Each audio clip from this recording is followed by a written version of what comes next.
ముందు భాగంలో అర్జునుడు సైంధవుణ్ణి చంపడం కోసం ద్రోణుడు పన్నిన శకట వ్యూహంలోకి ప్రవేశించి తనకు అడ్డు వచ్చిన కౌరవ యోధులతో పోరాడుతున్నాడు. ఇటు పాండవ పక్షంలో సాత్యకి, కౌరవ పక్షంలో ద్రోణాచార్యుడు సూర్యచంద్రుల మాదిరి చెలరేగి యుద్ధం చేస్తున్నారు. ఇరుపక్షాల సైనికులు వీరి చేతిలో పడి మరణిస్తున్నారు. అయితే ధర్మరాజు మనసులో మాత్రం అర్జునుడి గురించిన కలవరం తగ్గలేదు. వెంటనే భీముణ్ణి పిలిచి, భీమా, నాకు శ్రీకృష్ణుని పాంచజన్య శబ్దం వినబడింది, కాని అర్జునుడి దేవదత్త ధ్వని మాత్రం వినిపించలేదు. అందుకే అర్జునుడికి సాయంగా వెళ్లమని సాత్యకిని పంపాను. కాని ఇప్పుడు అతని జాడ కూడా తెలియడం లేదు. నీవు వెళ్లి అర్జునుడి క్షేమ సమాచారం తెలుసుకొనిరా అని అన్నాడు. అది విన్న భీమసేనుడు, అదేమిటి అన్నయ్యా, అర్జునుడి పరాక్రమం గురించి మీకు తెలియదా? సమస్త దేవదానవులు ఒక్కటై వచ్చినా కూడా అర్జునుడి బాణాల ముందు ఎదురు నిలవలేరు. అది తెలిసి కూడా మీరు ఇలా దిగులు పడవచ్చా? నాకు అర్జునుడి బల పరాక్రమాల మీద పూర్తి నమ్మకం ఉంది. అతనికి ఏమీ కాదు. కాని మీ ఆజ్ఞను శిరసా వహించి వెళ్తున్నాను, నన్ను ఆశీర్వదించండి అని చెప్పి అన్నగారి ఆశీర్వాదాలు తీసుకుని పక్కనే ఉన్న దృష్టద్యుమ్నుణ్ణి చూసి, దృష్టద్యుమ్నా, మీకు ద్రోణాచార్యుని ప్రతిజ్ఞ గురించి తెలుసు కదా? అన్నగారు జాగ్రత్త, నేను అర్జునుడికి సాయంగా వెళుతున్నాను అని అన్నాడు. దానికి అతను, భీమసేన, ఈ దృష్టద్యుమ్నుని మేనిలో ప్రాణం ఉన్నంత వరకు ధర్మరాజు వంటి మీద ఈగ కూడా వాలనివ్వను. మీరు నిశ్చింతగా వెళ్ళిరండి అని అన్నాడు. ఇంతలో మళ్లీ పాంచజన్య ఘోష వినిపించింది. అది విన్న ధర్మరాజు కలవరపడి, భీమా, అదిగో విన్నావుగా, శ్రీకృష్ణుడు పాంచజన్యం పూరిస్తున్నాడు. కాని అర్జునుడి దేవదత్త ఘోష మాత్రం వినిపించడం లేదు. అతను ఆపదలో ఉన్నాడని అనడానికి ఇదే సూచన. నీవు వెంటనే అర్జునుడి వద్దకు వెళ్ళు అని ఆదేశించాడు. వెంటనే భీముడు తన రథం మీద పాంచజన్య శబ్దం వినిపించిన దిశగా బయలుదేరాడు. అయితే ఇంతలో ధృతరాష్ట్ర కుమారులైన దుస్సలుడు, చిత్రసేనుడు, కొండభేది, వివంశతి, దుర్ముఖుడు, దుస్సహుడు, వికర్ణుడు, శలుడు, అభయుడు మొదలగువారు మార్గ మధ్యంలో భీమునికి అడ్డువచ్చి అతడిని ఎదుర్కొన్నారు. అయితే భీముడు వారందరినీ నిలువరిస్తూ అర్జునుడి వైపు దూసుకుపోతున్నాడు. అలా రథం మీద వెళుతూనే తన బాణాలతో బృందారకుడిని, అభయుని, రౌద్రకర్ముని, దుర్విమోచనుని చంపాడు. అయినా కూడా కౌరవులు భయపడకుండా భీముణ్ణి చుట్టుముట్టారు. అతడు ముందుకి కదలకుండా అడ్డగించడానికి నానా ప్రయత్నాలు చేస్తున్నారు. దాంతో భీముడు కోపించి విందానువిందులను చంపాడు. సుదర్శనుని తలను ఖండించి గట్టిగా సింహనాదం చేశాడు. అలా తన దారికి అడ్డువచ్చిన వారందరినీ చంపుతూ శకట వ్యూహం ప్రథమ భాగం వద్దకు చేరుకున్నాడు. అక్కడ ద్రోణాచార్యుడు భీముడిని అడ్డగించాడు. అతనిపై బాణాలను కురిపిస్తూ, ఓ భీమసేన, నేను ఈ వ్యూహాన్ని సంరక్షిస్తున్నాను. నన్ను గెలిచిగాని నీవు లోపలికి ప్రవేశించలేవు. నీ తమ్ముడు అర్జునుడు కూడా నా అనుమతితోనే లోపలికి వెళ్ళగలిగాడు అని, ఒక విధంగా నేను మీకు శత్రువును కాదు అని చెప్పకనే చెప్పాడు. కాని భీముడికి అది అర్థం కాలేదు. కోపంతో ఊగిపోతూ, ఆచార్య, నా తమ్ముడు ఎప్పుడూ అటువంటి పని చెయ్యడు. ఒక రధికుని సహాయంతో వ్యూహంలోనికి చొరబడతాడా? అది అసంభవం. అయినా అది అటుంచితే ఏవేవో తీయటి మాటలు చెప్పి లోపలికి వెళ్ళడానికి నేనేమీ పార్థుడిని కాదు, భీముడిని. నాకు విద్య నేర్పిన గురువుగా మిమ్మల్ని గౌరవిస్తాను. కాని మీరు నా శత్రుపక్షాన ఉండి వారికి విజయం కట్టబెడుతుంటే చూస్తూ ఊరుకోను అని చెప్పి తన చేతిలోని గదను గిరగిరా తిప్పి ద్రోణుడి మీదకు విసిరాడు. ఆ గద అత్యంత వేగంగా దూసుకుపోయి ద్రోణుడి రథాన్ని తాకింది. ఆ దెబ్బకు ద్రోణుడి రథం తునాతునకలయ్యింది. దానికి కట్టి ఉన్న గుర్రాలు, సారథి చనిపోయారు. ద్రోణుడు ఆఖరి క్షణంలో కిందకు దూకి తప్పించుకున్నాడు. అది చూసిన ధృతరాష్ట్ర కుమారులు భీముణ్ణి ఎదుర్కొన్నారు. కాని అతడి పరాక్రమం ముందు వారు ఎక్కువసేపు నిలబడలేకపోయారు. ఇంతలో ద్రోణాచార్యుడు మరొక రథం ఎక్కాడు. తన ధనస్సుని ఎక్కుపెట్టి భీమునిపై శరవర్షం కురిపించాడు. అది చూసిన భీమసేనుడు రథం దిగాడు. ద్రోణుడు కురిపిస్తున్న బాణవర్షంలో పెద్ద పులి మాదిరి నడిచి ముందుకెళుతున్నాడు. ఆ బాణాలన్నీ భీముడి శరీరానికి తగిలి ఈనుపు పుల్లల్లా విరిగిపోతున్నాయి. అలా అతడు ద్రోణాచార్యుడి దగ్గరకు చేరుకొని తన రెండు చేతులతో ఆ రథాన్ని పైకెత్తి దూరంగా విసిరివేశాడు. దాంతో ఆ రథం మొక్కలయ్యింది. ద్రోణుడు ఎగిరి నేల మీద పడ్డాడు. ఇక భీముణ్ణి అడ్డుకోవడం ఎవరి తరం కాదని అనుకుని ద్రోణుడు వేరొక రథం ఎక్కి అతన్ని వదిలి మళ్లీ వ్యూహ రక్షణకు వెళ్లిపోయాడు. ఇంతలో భీముని రథసారథి విశోకుడు అతని రథాన్ని అక్కడకు తీసుకువచ్చి నిలిపాడు. భీముడు ఆ రథం ఎక్కి మళ్లీ అర్జునుడు ఉన్న దిశగా తన ప్రయాణాన్ని కొనసాగించాడు. ద్రోణుణ్ణి జయించి ముందుకు దూకుతున్న భీమసేనుణ్ణి చూసి భోజ, కాంభోజ, యవన సేనలు పక్కకు తొలిగాయి. కౌరవ సేనల్లో భీముణ్ణి ఎదుర్కొనేవాడే లేకపోయాడు. అలా ముందుకు వెళుతూ కౌరవ సైన్యంతో యుద్ధం చేస్తున్న సాత్యకిని చూసి అతడిని కూడా దాటి కృష్ణార్జునుల వద్దకు చేరుకున్నాడు భీముడు. వారిని చూడగానే ఆనందోత్సాహంతో తన శంఖాన్ని పూరించాడు. అక్కడ భీముణ్ణి చూసి సంతోషించి కృష్ణార్జునులు కూడా తమ తమ శంఖాలను మ్రోగించారు.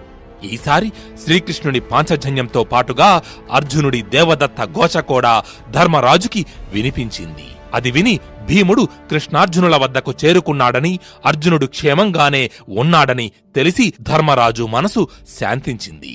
అయితే ఇంతలో కర్ణుడు భీముణ్ణి ఎదుర్కొన్నాడు. 20 బాణాలను అతని మీదకు ప్రయోగించాడు.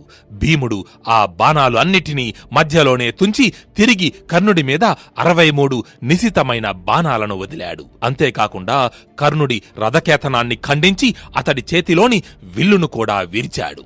వెంటనే కర్ణుడు మరొక ధనస్సుని తీసుకుని భీమునిపై శరసంధానం చేశాడు. కాని భీముడు వాటిని ఏమాత్రం లెక్క చెయ్యలేదు. కర్ణుడు చేతబట్టిన ఆ ధనస్సుని కూడా మొక్కలు చేసి అతడి సారథిని, రథానికి కట్టి ఉన్న గుర్రాలను చంపాడు. దాంతో వేరే గత్యంతరం లేక కర్ణుడు పక్కనే ఉన్న వృషసేనుడి రథం ఎక్కి పక్కకు తొలగిపోయాడు. అది చూసిన కౌరవసేనల్లో కలకలం రేగింది. ఈ విషయం తెలుసుకున్న దుర్యోధనుడు వెంటనే హుటాహుటిన ద్రోణాచార్యుడి వద్దకు వెళ్లి, గురుదేవా, అటు చూడండి, అర్జునుడు, భీముడు, సాత్యకి, సైంధవుడు ఉన్న చోటుకి చేరుకున్నారు. అర్జునుడు చొరబడితే చొరబడ్డాడు, కాని సాత్యకిని, భీముణ్ణి ఎందుకు వదిలిపెట్టారు? ఇది మీకు న్యాయమా? ఆఖరికి సాత్యకిని కూడా మీరు ఆపలేకపోయారు. ఇలా అందరి ముందు మీరు తలవంచడం మా దౌర్భాగ్యం కాకపోతే మరేమిటి అంటూ నిష్ఠూరంగా మాట్లాడాడు. అది విన్న ద్రోణాచార్యుడు, సుయోధన, ఇక్కడ ఎవరు ఎలా వెళ్లారు అన్నది కాదు మనం చూడవలసింది, సైంధవుడు క్షేమంగా ఉన్నాడా లేదా అని. సైంధవుని క్షేమం మన తక్షణ కర్తవ్యం. ఈ దినం నీకు అర్జునుడికి మధ్య జరుగుతున్న యుద్ధం ఇది ఒక జోదం లాంటిది. ఇందులో సైంధవుడు ఒక పందెం. ఈ జోదం శకుని తెలివితేటలతో గెలిచేది కాదు, రణకౌశలంతో గెలవాల్సింది. కాబట్టి నీవు ధైర్యంగా ఉండు. కర్ణుడు, అశ్వత్థామ మొదలగు వీరులతో సైంధవుణ్ణి కాపాడు. నేను ఇక్కడ నిలిచి అర్జునుడికి, భీముడికి, సాత్వికి సైన్య సహాయం అందకుండా నిలువరిస్తాను. నేను నీతో వస్తే ఇక్కడ ద్వారములు తెరిచినట్లు ఒక్కసారిగా పాండవ సైన్యం లోపలికి చొరబడుతుంది. అప్పుడు మనం సైంధవుణ్ణి కాపాడటం కష్టమవుతుంది. కాబట్టి నేను నీతో రాలేను, నీవు వెళ్ళు అని అన్నాడు ద్రోణాచార్యుడు. గురుదేవుని మాటలు మన్నించి దుర్యోధనుడు సైంధవుని వద్దకు వెళ్ళాడు. అయితే ఇంతకుముందే వృషసేనుని రథం ఎక్కి పారిపోయిన కర్ణుడు మరలా యుద్ధభూమికి వచ్చాడు. ఓరి భీమసేన, మునుపటి యుద్ధంలో సమయం అనుకూలించక పరాజితున్నయ్యాను. అది నీ పరాక్రమం అనుకుని విర్రవీగకు. ఇప్పుడు దా చూసుకుందాం ఎవరు శక్తివంతులో అంటూ భీముణ్ణి యుద్ధానికి ఆహ్వానించాడు. కర్ణుడి మాటలు విన్న భీముడు కోపంతో ఊగిపోయాడు. వెంటనే తన ధనస్సు ఎక్కుపెట్టి అతనిపై శరవర్షం కురిపించాడు. కర్ణుడు కూడా విజృంభించి భీముడు వేసిన బాణాలను మధ్యలోనే నాశనం చేసి తిరిగి అతన్ని తన క్రూరమైన బాణాలతో ముంచెత్తాడు. ఇరువురి మధ్య యుద్ధం ఘోరంగా సాగుతోంది. అయితే అంతలో భీముడు కర్ణుని చేతిలోని విల్లును విరిచి అతడి సారథిని, గుర్రాలను చంపాడు. అంతేకాకుండా కర్ణుడి వెనుక ఉండి అతనికి సహాయం చేస్తున్న అంగదేశ సైన్యాన్ని సమూలంగా నాశనం చేశాడు. తన సైన్యం మొత్తం నాశనం కావడం చూసిన కర్ణుడు విసుగెత్తిపోయాడు. కోపంగా ఆ రథం దిగి వేరొక రథం ఎక్కి భీముడి మీద 30 నిశిత శరాలను ప్రయోగించాడు. కాని భీముడు వాటిని ఏమాత్రం లెక్క చెయ్యకుండా మరలా కర్ణుని సారథిని, గుర్రాలను చంపాడు. దాంతో కర్ణుడు తన రథాన్ని తానే తోలుకుంటూ యుద్ధం చేస్తున్నాడు. భీముడిపై శక్తి ఆయుధాన్ని ప్రయోగించాడు. కాని భీముడు ఆ శక్తిని తునాతునకలు చేశాడు. తిరిగి కర్ణుడి శరీరాన్ని 9 వాడి అయిన బాణాలతో కొట్టి గాయపరిచాడు. దాంతో కోపించిన కర్ణుడు అవిశ్రాంతంగా బాణాలను కురిపిస్తూ భీముడి రథాన్ని వేలకొద్దీ బాణాలతో కనపడకుండా చేశాడు. కాని భీముడు ఆ బాణాలన్నిటినీ కూడా నిర్వీర్యం చేసి కర్ణుణ్ణి సమర్థవంతంగా ఎదుర్కొంటున్నాడు. అది చూసిన దుర్యోధనుడు కర్ణుడికి సాయంగా దుర్జయుడిని వెళ్లమని ఆదేశించాడు. వెంటనే దుర్జయుడు అత్యంత సాహసంతో భీముడి మీదకు దూకాడు. తన బాణాలతో భీముడి రథ అశ్వాలను సారథిని గాయపరిచాడు. దాంతో భీముడి కళ్ళు కోపంతో ఎర్రబడ్డాయి. కర్ణుడు చూస్తూ ఉండగానే ఒకే ఒక్క బాణంతో దుర్జయుని తలను తెగ నరికి భూదేవికి బలి ఇచ్చాడు. దుర్జయుని మరణం చూసిన కర్ణుడు మరలా భీముణ్ణి ఎదుర్కొన్నాడు. ఒక పదునైన బాణంతో అతడి కవచాన్ని చీల్చాడు. అప్పుడు భీముడు తన గదను కర్ణుడి మీదకు విసిరాడు. ఆ గదాఘాతానికి కర్ణుడి రథం మొక్కలయ్యింది. అయినా అతడు వెనుదిరగలేదు. ఈరోజు ఎలాగైనా భీముణ్ణి ఓడించాలనే దృఢ నిశ్చయంతో ఉన్నాడు కర్ణుడు. ఇంతలో దుర్యోధనుడు తన తమ్ముడైన దుర్ముఖుడిని కర్ణుడికి సాయంగా పంపాడు. దుర్ముఖుడు తన పరాక్రమంతో భీముణ్ణి ఎదిరించే ప్రయత్నం చేశాడు. కాని భీముడి శక్తి సామర్థ్యాల ముందు అతడి బలం ఏమాత్రం సరిపడలేదు. తన వీరత్వం ప్రదర్శించకముందే భీముడి బాణాలు తగిలి చనిపోయాడు. తన కోసం వచ్చిన దుర్ముఖుడు మరణించడం చూసి కర్ణుడు చింతించాడు. అదే అదను అనుకున్న భీముడు కొన్ని పటిష్టమైన బాణాలను కర్ణుడిపై సంధించాడు. అయితే అది చూసి కర్ణుడు వెంటనే అప్రమత్తుడై వాటిని మధ్యలోనే ధ్వంసం చేశాడు. కర్ణుడు ఒంటరిగా భీముడితో తలపడటం చూసిన ధృతరాష్ట్ర కుమారులు దుర్మర్శనుడు, దుర్మధుడు, దస్సహుడు, విజయుడు, విచిత్రుడు అందరూ కలిసి ఒక్కొమ్మడిగా వచ్చి భీముణ్ణి చుట్టుముట్టారు. అంతటా భీముడు విజృంభించి తన వాడైన బాణాలతో వారందరి రథాలను ధ్వంసం చేసి తన మీదకు వచ్చిన కౌరవులందరినీ హతమార్చాడు. అయితే తన విరిగిపోయిన రథాన్ని వదిలి మరొక కొత్త రథం మీద వచ్చిన కర్ణుడు భీముడు కౌరవులను వధించడం చూసి అతనిపై 75 బాణాలను ప్రయోగించాడు. కాని భీముడు వాటిని మధ్యలోనే తుంచి తిరిగి 105 బాణాలతో అతన్ని గాయపరిచాడు. అంతేకాకుండా అతడి చేతిలోని విల్లును విరిచాడు. అప్పుడు కర్ణుడు తన గదను భీముని మీదకు విసిరాడు. కాని ఆ గదను కూడా మొక్కలు చేశాడు భీముడు. దాంతో కర్ణుడు మళ్లీ వేరొక ధనస్సు పుచ్చుకున్నాడు. భీముడి కవచాన్ని ఛేదించాడు. భీముడు కూడా కర్ణుడు తొడుగుకున్న కవచాన్ని బద్దలు కొట్టాడు. ఇంతలో దుర్యోధనుడు తన సోదరులైన చిత్రుడు, విచిత్రుడు, చారుచిత్రుడు, చిత్రధ్వజుడు, చిత్రాయుధుడు, చిత్రకర్ములను భీముని మీదకు పంపాడు. వీరందరూ వచ్చి భీముడిని ఎదుర్కొన్నారు. కాని భీమసేనుడి బలపరాక్రమాల ముందు వారి శక్తి, యుక్తులు అన్నీ నిర్వీర్యమయ్యాయి. భీముడు తన చురుకైన బాణాలతో వారందరి చేతిలోని ధనస్సులను విరిచి రథాలను నాశనం చేశాడు. చివరిగా ఆ 6 రాకుమారుల తలలను నరికివేశాడు. తమ సోదరుల మరణం చూసిన మిగిలిన కౌరవులు శత్రుంజయుడు, శత్రుసహుడు, సుదేహుడు, మదనుడు, ద్రుముడు, చిత్రబాహుడు, వికర్ణుడు కోపంతో ఊగిపోతూ ఒక్కసారిగా భీముణ్ణి చుట్టుముట్టి నలువైపుల నుంచి అతనిపై దాడి చేశారు. వారిని చూసి భీముడు గొర్రెల మంద మీద పడ్డ పెద్ద పులిలా రెచ్చిపోయాడు. వారందరి కంఠాల్లోకి, గుండెల్లోకి, శరీర అవయవాలలోకి అసలు ఖాళీ అనేది లేకుండా బాణాలను దింపి యమపురికి సాగనంపాడు. ఆ తరువాత విజయోత్సాహంతో దిక్కులు పెక్కటిల్లేలా గట్టిగా సింహనాదం చేశాడు. భీముడి చేతిలో తన తమ్ముళ్ళు మరణించడం చూసి దుర్యోధనుడు బాధతో కుమిలిపోయాడు. అతడి బాధ చూసి కర్ణుడికి భీముడిపై పట్టరానంత కోపం తారాస్థాయికి చేరుకుంది. ఎలాగైనా భీముడిని ఓడించి దుర్యోధనుడికి సంతోషం కలిగించాలనుకున్నాడు. వెంటనే తన ధనస్సుని ఎక్కుపెట్టి అతడిపై శరవర్షం కురిపించాడు. మిగిలిన కౌరవ సేనలు అన్నీ కూడా ఒక్కసారిగా భీముడి మీదకు దూకి దాడి చేశాయి. సముద్రపు అలలా తన మీదకు పొంగి వస్తున్న కౌరవ సేనను చెలియలి కట్ట మాదిరి అడ్డుకున్నాడు భీముడు. తన విల్లు సారించి శత్రు సైన్యాలలోని రథాలను, వాటిపై ఉన్న కేతనాలను విరగ్గొడుతున్నాడు. గుర్రాలను, సారథులను అసంఖ్యాకంగా చంపుతున్నాడు. తన దగ్గరికి వచ్చినవాడు మరలా ప్రాణాలతో వెనక్కు పోవడం లేదు. మరణించిన సైనికుల మృతదేహాలు కుప్పల కింద ఏర్పడ్డాయి. వారి శరీరాల నుంచి కారుతున్న నెత్తురు కాలువలు కట్టి పారుతోంది. భీముడికి ఎదురుగా కర్ణుడు ఒక్కడే మిగిలాడు. సరిగ్గా అతడి గుండెలకు గురిపెట్టి బాణాలను వదులుతున్నాడు చూశాడు భీముడు. ఆ బాణాల దెబ్బలకు కర్ణుడి శరీరం అంతా రక్తంతో తడిసి ముద్దయింది. అయినా కూడా వెనక్కు తగ్గకుండా భీముడికి దీటుగా శరప్రయోగం చేస్తూ భీముడి శరీరం అంతా తన బాణాల ముద్రలను వేశాడు. దాంతో భీముని శరీరం కూడా రక్తపు దారాలతో తడిచిపోయింది. ఇరువురి మధ్య యుద్ధం హోరాహోరీగా సాగుతోంది. ఎవరికీ ఎవరూ తీసిపోకుండా పోరాటం చేస్తున్నారు. అంతలో భీముడు ఒక పటిష్టమైన బాణంతో కర్ణుడి చేతిలోని విల్లును విరిచాడు. వెంటనే అతడు మరొక ధనస్సును అందుకుని ఒక్కసారిగా అంతులేని బాణాలను భీముడిపై కురిపించాడు. అంతేకాకుండా అతడి చేతిలోని ధనస్సుని విరగ్గొట్టి రథకేతనాన్ని ఖండించి సారథిని గాయపరిచాడు. దాంతో కోపించిన భీమసేనుడు కర్ణుడిపై శక్తి ఆయుధాన్ని ప్రయోగించాడు. కాని కర్ణుడు 9 బాణాలతో ఆ శక్తిని నిర్వీర్యం చేశాడు. వెంటనే భీముడు పక్కనే ఉన్న కత్తి, డాలు తీసుకున్నాడు. కర్ణుడు ఒక చురుకైన బాణంతో భీముడి చేతిలోని డాలుని ముక్కలు చేశాడు. అంతటా భీముడు తన కరవాలాన్ని విసిరి కర్ణుడి ధనస్సును ఖండించాడు. దాంతో అతడు మళ్లీ వేరొక ధనస్సుని తీసుకునేలోపే భీముడు ఒక్కసారిగా ఎగిరి కర్ణుడి రథం మీదకు దూకాడు. అసలు ఏమాత్రం ఆ చర్యని ఊహించని కర్ణుడు చేతిలో ఆయుధం కూడా లేకపోవడంతో వెంటనే తన రథం వెనకకు వెళ్లి దాక్కున్నాడు. ఉన్నట్టుండి ఒక్కసారిగా కర్ణుడు మాయమవడంతో ఎటుపోయాడా అని నలుదిక్కులు చూస్తూ ఒకవేళ రథం కింద దాక్కున్నాడేమో అన్న అనుమానంతో కిందకు వంగి చూశాడు భీముడు. అప్పుడు ఒక్కసారిగా భీముడిపై బాణాలను ప్రయోగించాడు కర్ణుడు.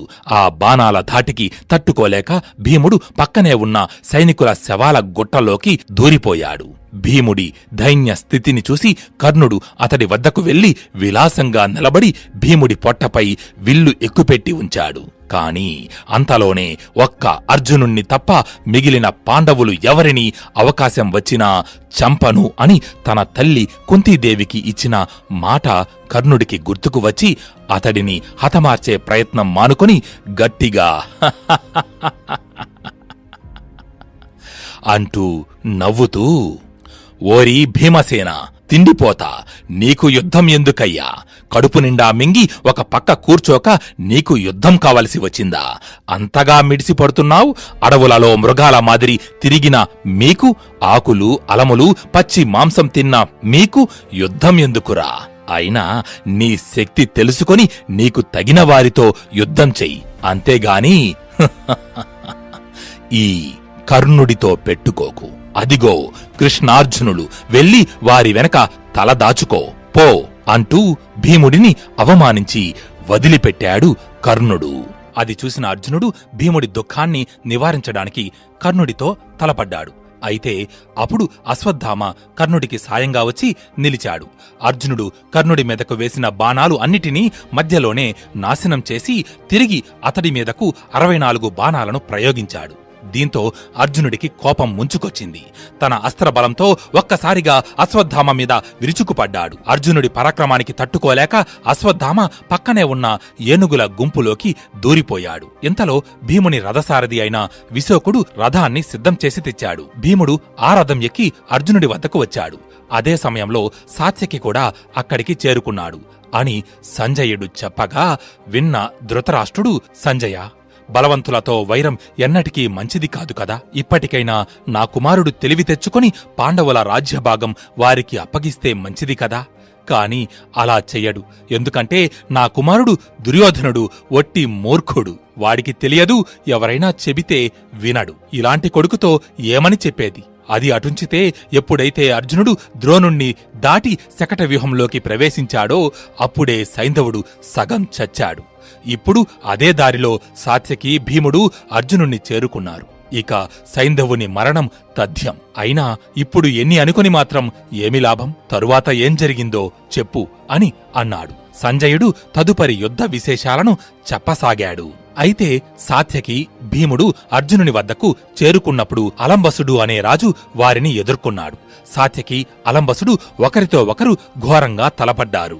ఒకరి ధనస్సులను ఒకరు విరిచారు, కవచాలను చీల్చుకున్నారు. కాని కొంతసేపటికి సాత్యకి ఆ యుద్ధంలో పైచేయి సాధించాడు. అలంబసుని రథసారథిని గుర్రాలను చంపి ఒక అర్ధచంద్రాకార బాణంతో అతడి తలను తెగనరికాడు. ఇంతలో దుర్యోధనుడి సోదరులు అందరూ కలిసి దుశ్శాసనుణ్ణి ముందుంచుకుని సాత్యకిని ఎదుర్కొన్నారు. అప్పుడు సాత్యకి తన ఎదురుగా ఉన్న దుశ్శాసనుణ్ణి చూసి కోపంతో అతడి గుర్రాలను చంపి అతడి రథం మీదకు దూకబోయాడు. కాని అంతలో త్రిగర్త సైనికులు అక్కడకు వచ్చి అతడిని అడ్డుకున్నారు. వారిని చూసిన సాత్యకి ఇక రెచ్చిపోయాడు. దొరికిన వారిని దొరికినట్టు చంపుతూ 50 మంది త్రిగర్తలను హతమార్చాడు. అది చూసి మిగిలిన సైనికులు పారిపోయారు. దాంతో అతడు వారిని వదలి సూరసేన దేశాధీశుని సైనికులను వెంబడించాడు. కళింగ సైనికులను నాశనం చేశాడు. సాత్యకి బలపరాక్రమాలను చూసిన శ్రీకృష్ణుడు అర్జునునితో, అర్జున, అటుచూడు, మన సాత్యకి, అదే నీ శిష్యుడు నీ పేరు నిలబెడుతున్నాడు. ద్రోణుడంతటి వాడిని జయించి వ్యూహంలోనికి రాగలిగాడు. ధర్మరాజు మీద ఉన్న భక్తి, నీతో మైత్రి అతనిని ఇక్కడి వరకు తీసుకువచ్చాయి అని ప్రశంసించాడు. దానికి అర్జునుడు, కృష్ణ, నేను సాత్యకిని అన్నయ్య ధర్మరాజుకి రక్షణగా ఉండమని చెప్పాను.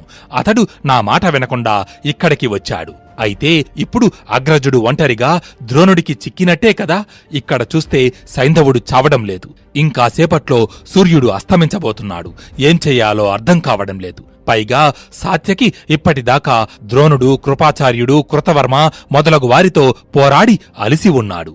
అదిగో అటుచూడు, భూరిశ్రవుడు సాత్యకి మీదకు వెళుతున్నాడు. సాత్యకి ఇప్పుడు అతడితో ఎలా యుద్ధం చేస్తాడో ఏమిటో. అయినా మా అన్నయ్య ధర్మరాజు సాత్యకిని ఇక్కడికి ఎందుకు పంపినట్టు? ద్రోణాచార్యుడు పక్షి కోసం వేచి ఉన్న డేగవలే తన కోసం పొంచి ఉన్నాడని తెలియదా? ఏమిటో, ఏమీ అర్థం కాకుండా ఉన్నది అని తనలో తాను పరితపిస్తున్నాడు. ఇంతలో సోమదత్తుని కుమారుడు భూరిశ్రవసుడు సాత్యకి మీద విరుచుకుపడ్డాడు. ఇరువురికి ఘోర సంగ్రామం జరిగింది. ఒకరి మీద ఒకరు బాణవర్షం కురిపించుకున్నారు. ఒకరి కవచాలను ఒకరు చీల్చుకున్నారు. ఇరువురి రథాలకి కట్టి ఉన్న గుర్రాలను, రథ సారథులను చంపుకున్నారు. చివరికి వారి రథాలను విడిచి నేల మీదకు దిగి కత్తి యుద్ధం చెయ్యసాగారు. భూరిశ్రవ, సాత్యకిలిద్దరూ ఎవరికీ ఎవరూ తీసిపోకుండా పోరాడుతున్నారు. వారి వేగానికి ఆ కత్తులు కూడా విరిగిపోయాయి. కాని వారిలోని శక్తి ఏమాత్రం తగ్గలేదు. దాంతో ఇక ఆయుధాలతో పని కాదనుకుని మల్ల యుద్ధానికి దిగారు. ఇద్దరూ 2 కొదమ సింహాల మాదిరి తలపడ్డారు. కాని వారిద్దరిలో భూరిశ్రవసునిది పైచేయిగా ఉండటం చూశాడు శ్రీకృష్ణుడు. వెంటనే అర్జునుడితో, అర్జున, ఏమిటి అలా ఆలోచిస్తున్నావు? నీకోసం నీకు సాయంగా వచ్చిన సాత్యకి భూరిశ్రవునితో యుద్ధం చేసి అలిసిపోయాడు. సత్వరమే అతనిని రక్షించు అని అన్నాడు. అలా చెబుతూ ఉండగానే భూరిశ్రవసుడు సాత్యకిని బలంగా పైకెత్తి విసిరాడు. ఇది చూసిన కృష్ణుడు, అర్జున, ఇది న్యాయం కాదు. నీకు సాయంగా వచ్చిన నీ శిష్యుడు ఆపదలో ఉన్నాడు. అతనిని రక్షించడం నీ ధర్మం. కాబట్టి వెంటనే సాత్యకిని రక్షించు అని తొందరపెట్టాడు. అయితే దానికి అర్జునుడు, కృష్ణ, వాళ్ళిద్దరూ ఒకరితో ఒకరు మల్లయుద్ధం చేస్తున్నారు. ఇప్పుడు వారి మధ్యకు నేను వెళ్లి బాణప్రయోగం చెయ్యడం ధర్మం కాదు కదానని ఇంతవరకు ఆగాను. కాని అలాగని నా మిత్రుడు చస్తూ ఉంటే చూస్తూ ఊరుకోను. ఎలాగైనా అతడిని కాపాడుతాను అని అన్నాడు అర్జునుడు. అర్జునుడు అలా అంటూ ఉండగానే భూరిశ్రవసుడు మరలా సాత్యకిని 2 చేతులతో పైకెత్తి బలంగా నేలకేసి మోదాడు. ఆ దెబ్బకు సాత్యకి మళ్లీ పైకి లేవలేదు. అప్పుడు భూరిశ్రవసుడు ఒక కత్తి తీసుకుని సాత్యకి గుండెల మీద కాలు పెట్టి నిలబడి అతడి తలను నరకడానికి కత్తి పైకెత్తాడు. అది చూసిన శ్రీకృష్ణుడు, అర్జున, ఇంకా ఆలస్యం దేనికి, బాణప్రయోగం చెయ్యి అంటూ ఆదేశించాడు. దాంతో వెంటనే అర్జునుడు తన గాంధీవం ఎక్కుపెట్టి ఒకే ఒక్క బాణంతో కత్తిని ఎత్తిన భూరిశ్రవుని చెయ్యిని తెగ నరికాడు. చెయ్యి తెగి కింద పడటంతో ఆ నొప్పిని ఓర్చుకుంటూ ఆ బాణం వచ్చిన దిశగా ముందుకి చూసిన భూరిశ్రవసునికి అక్కడ అర్జునుడు కనిపించాడు. ఇక తన కోపాన్ని అణుచుకోలేక, అర్జున, నువ్వు ఇంతటి అన్యాయానికి పాల్పడతావని నేను అనుకోలేదు. నేను నీతో యుద్ధం చేస్తున్నానా? లేదే. నేను సాత్యకితో యుద్ధం చేస్తున్నప్పుడు నువ్వు మధ్యలో ఎందుకు వచ్చావు? ఇది క్షత్రియ ధర్మమా? ఇంతటి నీచమైన యుద్ధనీతిని నీకు నీ గురువు ద్రోణుడు నేర్పాడా? లేక నిన్ను పట్టించిన ఇంద్రుడు చెప్పాడా? లేక నీ వంటి అధర్మపరునికి పాశుపతాస్త్రం ప్రసాదించిన పరమశివుడు బోధించాడా? నీ పక్కనే కూర్చున్న ఆ కృష్ణుడు ఇదంతా చూస్తూ ఎలా సహిస్తున్నాడు? నీ చేత ఇంత పాపం ఎలా చేయిస్తున్నాడు అని అడిగాడు. అంతసేపు భూరిశ్రవసుడి మాటలు విన్న అర్జునుడు అంటూ నవ్వి, భూరిశ్రవస, నీవా నాకు నీతులు చెప్పేది? యుద్ధరంగంలో వీరులు యుద్ధం చేస్తుంటే వారి బంధువులు కాపాడటం అధర్మమా? అయినా నువ్వు ఆపదలో ఉన్నప్పుడు నీ సేనాధిపతులు, నీ మిత్రులు ఏం చేస్తున్నారు? వారు వచ్చి నిన్ను ఎందుకు కాపాడలేదు? నీవు చేసిన పని మాత్రం ఏమిటి? ఇప్పటికే యుద్ధం చేసి అలసిపోయి ఉన్న నిరాయుధుడైన సాత్యకిని అమానుషంగా చంపడానికి పూనుకోలేదా? ఆ సమయంలో సాత్యకిని నేను రక్షించడం అధర్మం ఎందుకవుతుంది? అయినా నిన్న జరిగిన యుద్ధంలో మీరందరూ కలిసి బాలుడైన అభిమన్యుణ్ణి చుట్టుముట్టి తుదముట్టించారే, అది అధర్మం కాదా అని అన్నాడు. అది విన్న భూరిశ్రవసుడు మారు మాట్లాడలేదు. అప్పుడు అర్జునుడు మళ్ళీ అనునయంగా, భూరిశ్రవస, నేను నిన్ను అవమానించలేదు. నేను చేసిన ప్రతిజ్ఞ తెలుసు కదా, దాని గురించి కూడా ఆలోచించు. నేను క్షత్రియ ధర్మం ప్రకారమే ఇలా చేశాను. కాని ఇన్ని అధర్మాలకు కారణం సుయోధనుడే అని మర్చిపోతున్నావు. అతడికి నరక ప్రాప్తి తథ్యం. నీవు మాత్రం వీర స్వర్గం అలంకరిస్తావు అని అన్నాడు. అర్జునుడి మాటలతో మార్పు వచ్చిన భూరిశ్రవసుడు యుద్ధాన్ని విరమించుకుని తన బాణాలను నేలమీద పరిచి వాటిమీద ధ్యానముద్రలో కూర్చుని యోగస్థితిలో ప్రాణాలను విడిచిపెట్టాలని అనుకున్నాడు. అలా భూరిశ్రవసుడు ప్రాయోపవేశం చేస్తుండగా అప్పటి వరకు అదంతా చూస్తున్న సాత్యకి ఒక కత్తి తీసుకున్నాడు. ఒక్కసారిగా భూరిశ్రవసుని మీదకు దూకాడు. అప్పుడు అక్కడ ఉన్న శ్రీకృష్ణుడు, అర్జునుడు, భీమసేనుడు, అశ్వత్థామ, కృపాచార్యుడు, కర్ణుడు మొదలగువారు వద్దు వద్దు అని వారిస్తున్నా వినకుండా విపరీతమైన కోపంతో ఉన్మాదిగా మారి ఒకే వేటుతో భూరిశ్రవసుని తల నరికివేశాడు. భూరిశ్రవసుడు వీర స్వర్గం అలంకరించాడు. అయితే అప్పుడు తనని వారించిన వారందరికీ అభిమన్యుడు ఎలా చనిపోయాడో వివరించి తాను భూరిశ్రవసుని తల నరకడం తప్పు కాదని సమర్థించుకున్నాడు సాత్యకి అని సంజయుడు ధృతరాష్ట్రునికి వివరించాడు. అది విన్న ధృతరాష్ట్రుడు, సంజయ, సాత్యకి మహాబలవంతుడు కదా, మరి అతడు భూరిశ్రవసుని చేతిలో ఎలా ఓడిపోయాడు? దీనికేమైనా కారణం ఉందా అని అడిగాడు. దానికి సంజయుడు ఈ విధంగా చెప్పసాగాడు. మహారాజా, చంద్రవంశపు రాజైన యయాతి కుమారుడు యదువు. అతని వల్ల వచ్చినదే యాదవ కులము. ఆ యాదవ కులంలో జన్మించిన దేవమేడునకు పుట్టినవాడు సూర్యుడు. సూర్యుని కొడుకు వసుదేవుడు. అయితే దేవకుడు అనే రాజు తన కుమార్తె అయిన దేవకికి వివాహం చేయు నిమిత్తం స్వయంవరం ప్రకటించాడు. యాదవ కులంలో పుట్టిన మహారాజు సిని దేవకిని వసుదేవునికి ఇచ్చి వివాహం జరిపించడానికి సిని మహారాజు బలవంతంగా దేవకిని స్వయంవరం నుంచి తీసుకొచ్చాడు. అయితే అప్పుడు అక్కడ స్వయంవరానికి వచ్చిన రాజులు ఎవ్వరూ సినిని ఎదిరించి నిలవలేకపోయారు. ఒక్క భూరిశ్రవుని తండ్రి అయిన సోమదత్తుడు మాత్రం శనిని ఎదిరించాడు. వారిరువురికి దేవకి నిమిత్తం ఘోర యుద్ధం జరిగింది. ఆ యుద్ధంలో శని సోమదత్తుణ్ణి ఓడించాడు. కింద పడదోసి జుట్టు పట్టుకుని ఈడ్చి అవమానించాడు. కాని చంపకుండా ప్రాణాలతో విడిచిపెట్టాడు. ఆ అవమాన భారంతో తల ఎత్తుకోలేకపోయిన సోమదత్తుడు రాజ్యం వదిలి అడవులకు పోయాడు. పరమశివుని గురించి ఘోర తపస్సు చేశాడు. అంతటా శివుడు కరుణించి ప్రత్యక్షమై అతడిని ఏం వరం కావాలో కోరుకొమ్మన్నాడు. అయితే అప్పటికే సిని కుమారుడు చనిపోయారు. కాబట్టి సిని మనవడైన సాత్యకిని ఓడించే కుమారుణ్ణి ప్రసాదించమని కోరాడు. ఆ వర ప్రభావంతో సోమదత్తునికి జన్మించినవాడే భూరిశ్రవసుడు. తన తండ్రికి జరిగిన అవమానానికి ఇప్పుడు భూరిశ్రవసుడు సాత్యకిని ఓడించి ప్రతీకారం తీర్చుకున్నాడు అని చెప్పి ధృతరాష్ట్రునికి తరువాతి యుద్ధ విశేషాలను వివరించసాగాడు సంజయుడు. ఆ తరువాత అర్జునుడు తన రథాన్ని సైంధవుడు ఉన్న చోటుకి పోనిమ్మని శ్రీకృష్ణునితో చెప్పాడు. అయితే అప్పుడు దుర్యోధనుడు, అశ్వత్థామ, కర్ణుడు మొదలగువారు అర్జునుడికి అడ్డుపడ్డారు. అది చూసిన సాత్యకి వెంటనే అక్కడికి వచ్చి కర్ణుడిని ఎదుర్కొన్నాడు. అయితే దీనికి ముందు రోజే శ్రీకృష్ణుడు తన సారథి అయిన దారకునితో తన రథాన్ని సిద్ధం చేసి ఉంచమని, తాను సంకేతం ఇవ్వగానే ఆ రథాన్ని తీసుకురమ్మని చెప్పాడు. ఆ అవసరం ఇప్పుడు వచ్చిందని భావించి శ్రీకృష్ణుడు వెంటనే తన పాంచజన్య శంఖాన్ని పూరించాడు. ఆ శంఖధ్వని విన్న దారుకుడు గరుడధ్వజంతో శైల్య, సుగ్రీవ, మేఘపుష్ప, వలాహకము అను అశ్వాలు కట్టి ఉన్న కృష్ణుని రథాన్ని వేగంగా తోలుకుంటూ వచ్చి అక్కడ నిలిపాడు. అప్పుడు శ్రీకృష్ణుడు సాత్యకితో, తమ్ముడా, ఆ రథం ఎక్కి కర్ణుడితో యుద్ధం చెయ్యి అని చెప్పాడు. అది విన్న సాత్యకి సంతోషించి వెంటనే కృష్ణుడి రథం ఎక్కి కర్ణుడితో తలపడ్డాడు. ఇదంతా ఆశ్చర్యంగా చూస్తూ నిలబడ్డాడు అర్జునుడు. అప్పుడు కృష్ణుడు అర్జునుని వైపు చూస్తూ, అర్జున, తరువాత ఆశ్చర్యపడదువు గాని ముందు సైంధవుడు ఎక్కడ ఉన్నాడో చూడు. సాయంత్రం కావస్తోంది, మనకు ఎక్కువ సమయం లేదు అంటూ హెచ్చరించాడు. మరి సాత్యకి అన్నాడు అర్జునుడు. కర్ణుడు, సాత్యకి ఒకరికి ఒకరు తీసిపోరు. నా చక్ర రక్షకులు సాత్యకిని రక్షిస్తుంటారు. వారి గురించి పక్కన పెట్టి నువ్వు ముందు సైంధవుని సంగతి చూడు అంటూ శ్రీకృష్ణుడు రథాన్ని వేగంగా సైంధవుడు ఉన్న వైపుకు పోనిచ్చాడు. ఇటు సాత్యకి రెట్టించిన పరాక్రమంతో విజృంభించి కర్ణుడి శరీరమంతా తూట్లు పడేటట్టు కొట్టాడు. అంతేకాకుండా అతడి కేతనాన్ని ఖండించి రథాన్ని వెరగ్గొట్టి సారథిని చంపాడు. అది శ్రీకృష్ణుని రథం కాబట్టి దారుకుడు అందులో సమృద్ధిగా ఆయుధాలను పెట్టి ఉంచాడు. సాత్యకి వాటిని ఉపయోగించి కర్ణుడిని, అతడి సైన్యాన్ని తరిమికొట్టాడు. అది చూసిన కౌరవులు మరొక రథాన్ని సిద్ధం చేసి కర్ణుడి వద్దకు తీసుకువచ్చారు.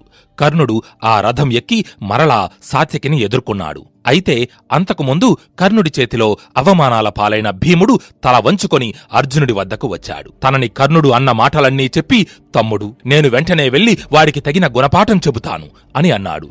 దానికి అర్జునుడు, అన్నయ్యా, ఆ కర్ణుడు నిన్ను అంటే నన్ను అన్నట్టే కదా, ఉండు, నేను వెళ్లి వాడి మదం అనుస్తాను అని చెప్పి అర్జునుడు తన రథాన్ని కర్ణుడి వైపు మళ్లించమని చెప్పాడు శ్రీకృష్ణుడితో.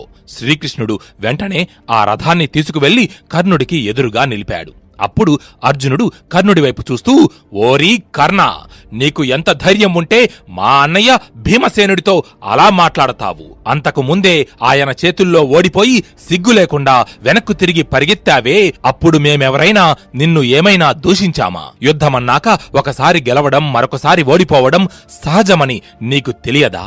ఒక్కసారి భీముడిపైన నీది పైచేయి అయినంత మాత్రాన దానికి అంతలా గర్వపడాలా? నీ గురించి, నీ పరాక్రమం గురించి ఎవరికి తెలియదు? ఇప్పుడు నువ్వు సాత్యకి చేతిలో ఓడిపోలేదా? ఎంతటి వీరులకైనా యుద్ధంలో గెలుపు ఓటములు ఎదురవుతాయి. అది మరచిపోయి నీ సాటి వీరుడిని తోలనాడటం ఎంతవరకు సమంజసం? ఇప్పుడు చెబుతున్నాను, విను.